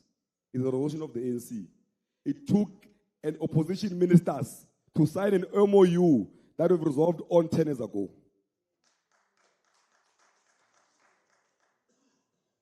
Now, SG, now that the conditions are different and are more difficult, our ministers must really wake up now and start implementing our resolutions. And I've given them solutions. As part of the reinforcing of the school sports program, the Department of Higher Education, through its skills program, it can place coaches in all the schools and train them for sports management as an immediate intervention to also resolve the issue of young people who are unemployed. There's a money for that. There's a budget for skills for that. It must not take another minister of opposition to do that when we're on duty. The Minister of Education must urgently join into that program of school sports through the intervention of skills development funds to make sure that sports managers are placed in all the schools as part of the reinforcement of the school sports MOU program that is put in place. That will be the ANC government responding to a challenge faced by our people. But today, SG, is not about us, about former leaders. My responsibility was to learn and listen. And I believe that many comrades here have learned. We're a privileged organization that 8 years later, we can still call our SGs and presidents and deputy presidents and DSGs here with us. When we resolve the program, we say that it's about time now we write our own history and archive our own information. I know Comrade Banda, when she was head of political education, he used to run programs political education now and again. And I think it's a program that we must revive on urgent basis, Comrade SG. Now, comrades, We thank you. And part of the achievements that we've achieved of sending more than 17 young people below the age of 35 to Parliament. When we're parliamentarians, comrades, below 35 were less than 5, comrade SG. Under these difficult conditions, the ANC was able to deploy more than 17 young people below the age of 35. It has never happened before. That's why today you can't see many leaders here, because they are kept busy there in Parliament. But busy, I'm you click Parliament. Under these difficult conditions of losing seats, we're able to have that intervention. And these are the results that we get when we elect products of the Youth League to lead the ANC. Because they understand the importance of why those young people must go and be prepared to take over the country moving forward. If we Youth League, they understand the importance of why young must go to Parliament. Now we thank you, comrades, for coming here and listening to us. We thank you for your patience. We thank you for your discipline. Because you have stayed here and from 6, those who have arrived early, until 20 past 12. Now it is clear that there is a commitment here to revive and build the organization.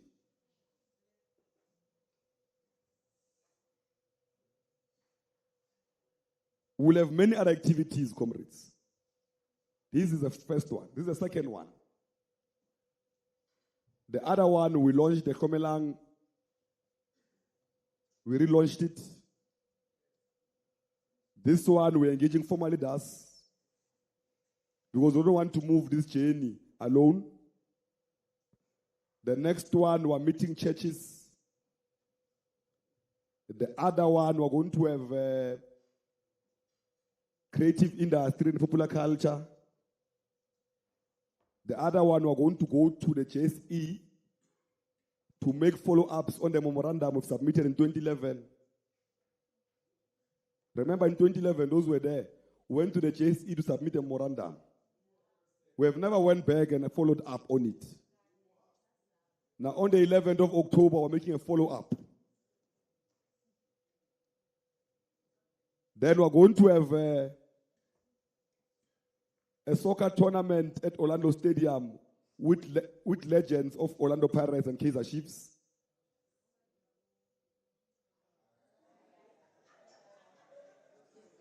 Sikhuluma team and supporters la. Comrade Nsako, we're talking about teams that have got supporters here. We're not talking about the one that wins. We're talking about the one that's got supporters. We know that one that wins. I know Comrade Doctor is a Sundown supporter. There are very few, but they win. But those days are gone. Now we'll have a full program until first week of December. We know that you'll be preparing yourselves for conferences and BGMs in the process. And SG, we are the only organization which can clean out MK members out of the ANC, because we have an annual membership. We don't have a problem. Every year, membership expires. Now, if there were MK people in the Youth League, they have expired. The ones who are now joining are new. Now, we're the only organization that can claim that by November, we'll have only ANC Youth League members in the ANC, no MK. In the ANC, SG, it will take you 5 years. Because of the 5 years membership payment, it will take you a very long time. Usazohamba na abantu MK. But because we are a former SG and the president of the Youth League, my advice is that go and look for those that you are with in trenches and check if they're still ANC. If they're still MC, start with them, recruiting them. Or the next option you have is that we must all rejoin. Because the damage cost is too deep. especially in Gauteng, Mpumalanga, and KZN. Now, comrades SG, siyabonga. The struggle must continue. Umande lota ihlome. Umande lota ihlome hlasele.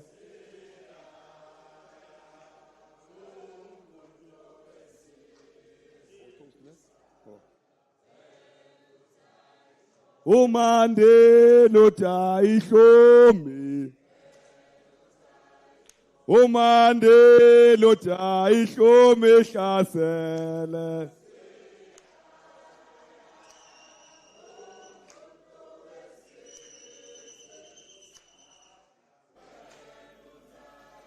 Umande lota ihlome.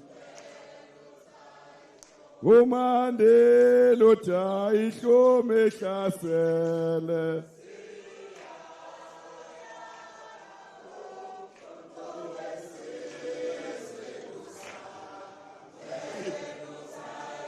Umande lota ihlome. Umande lota ihlome hlasele.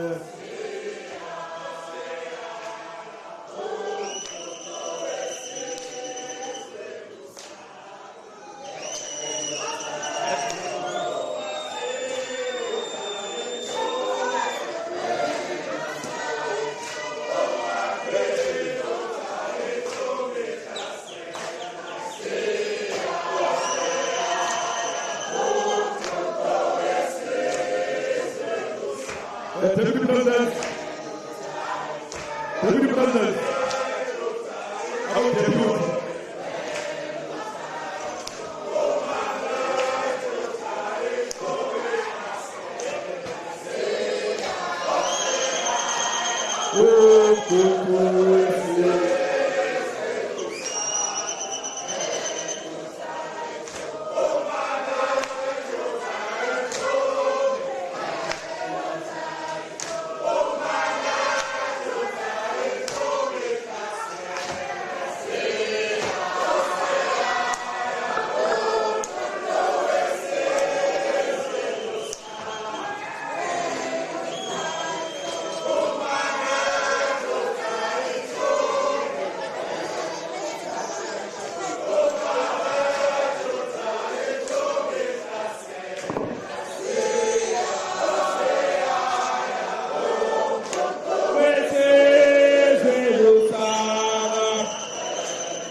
Long live ANC Youth League, long live.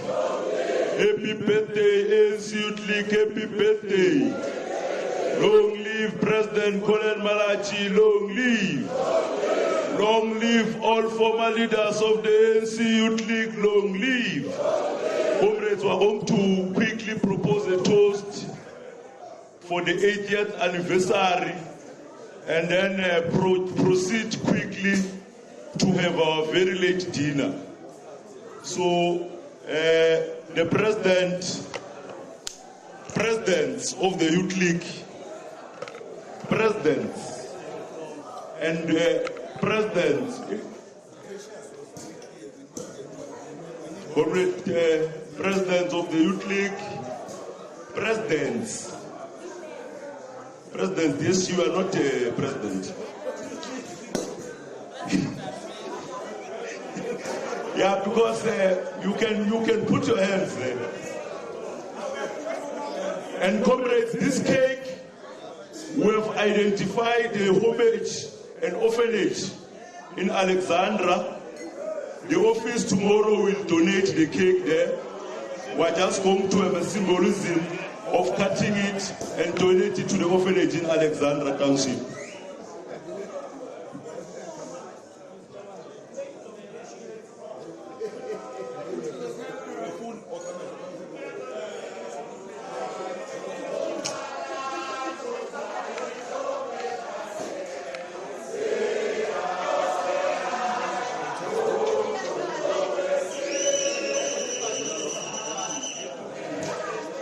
We are now proposing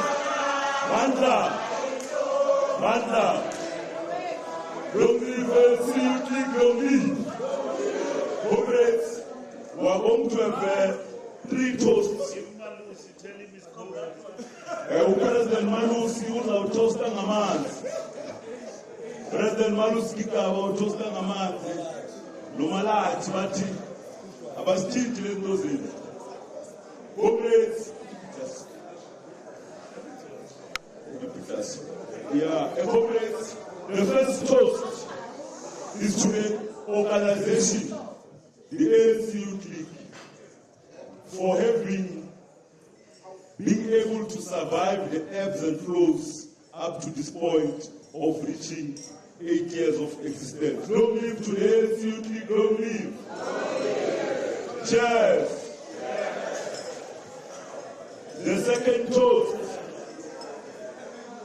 The second toast is to all people who sacrificed their lives and those who survived as leaders and members of the Youth League, representing different generations of the Youth League that fought for freedom in our lifetime, and those who are still in pursuit of economic freedom in our lifetime. We are saying to all those generations of members, leaders and supporters of the Youth League who committed themselves and their lives to the future and life of this organization, long live. Cheers. And lastly, the last toast, comrades, the last toast is for branches and building to the centenary of the Youth League.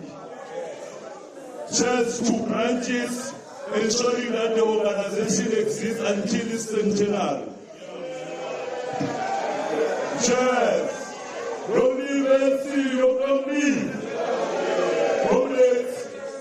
Comrades, I will proceed to make also what I'm with the toast now. Our dinner comrades will request all of us to be disciplined and be seated after this toast and allow. Oh, sorry. It's an announcement, so that I don't come back. It's an announcement so that I don't come back, comrades. We will request you to be seated. The second guest, you will make a vote of thanks, but know that there will be a procession towards having the dinner, comrades. And I think we'll allow the tables in front to proceed as such. Thank you very much. Amanda, Malibongwe, Ikamala Makosikazi. Comrades, thank you for coming. Thank you very much to all these giants that I'm standing on top of their shoulders. We appreciate that you came for this, and the mission and the objective was achieved. Ours was to spark conversations. Ours was to start a healthy debate. Ours was to want to understand where are we, how are we getting there, what is renewal, and this is, Comrade Phoebe, by the way, part of renewal, because it reflects on what it says, where it's taking us, what is our role in it, SG. So we are very proud of ourselves, if I must say so myself, that we have started such a mission. It's a culture, it's a tradition. We'd also like to recognize all the interim structures of leaders and generations that came and ushered us to where we are here, President. You were part of that collective. Thank you very much that they are here. We will correct and we will start a debate on whether when we are narrating and archiving history, how to recognize them, how to record it truly for what happened and how it happened, and some of the benefits of having to have interim structures that are in place, because we would not have been here. There would not have been that sort of revolution. It is part of the revolution. So, in so saying, I would also like to recognize myself, because there's only myself and Comrade Marupin, and we have to wait for, I think, a decade, SG, for us to form part of the history of this giant organization. So there's only myself and Marupin. I'd like to recognize her in absentia. 10 years from now, there will be a generation that speaks of the second DSG. So in closing, thank you very much. Cheers to everyone. Thank you for making this happen.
Comrades, we're told that we must allow the first two tables there.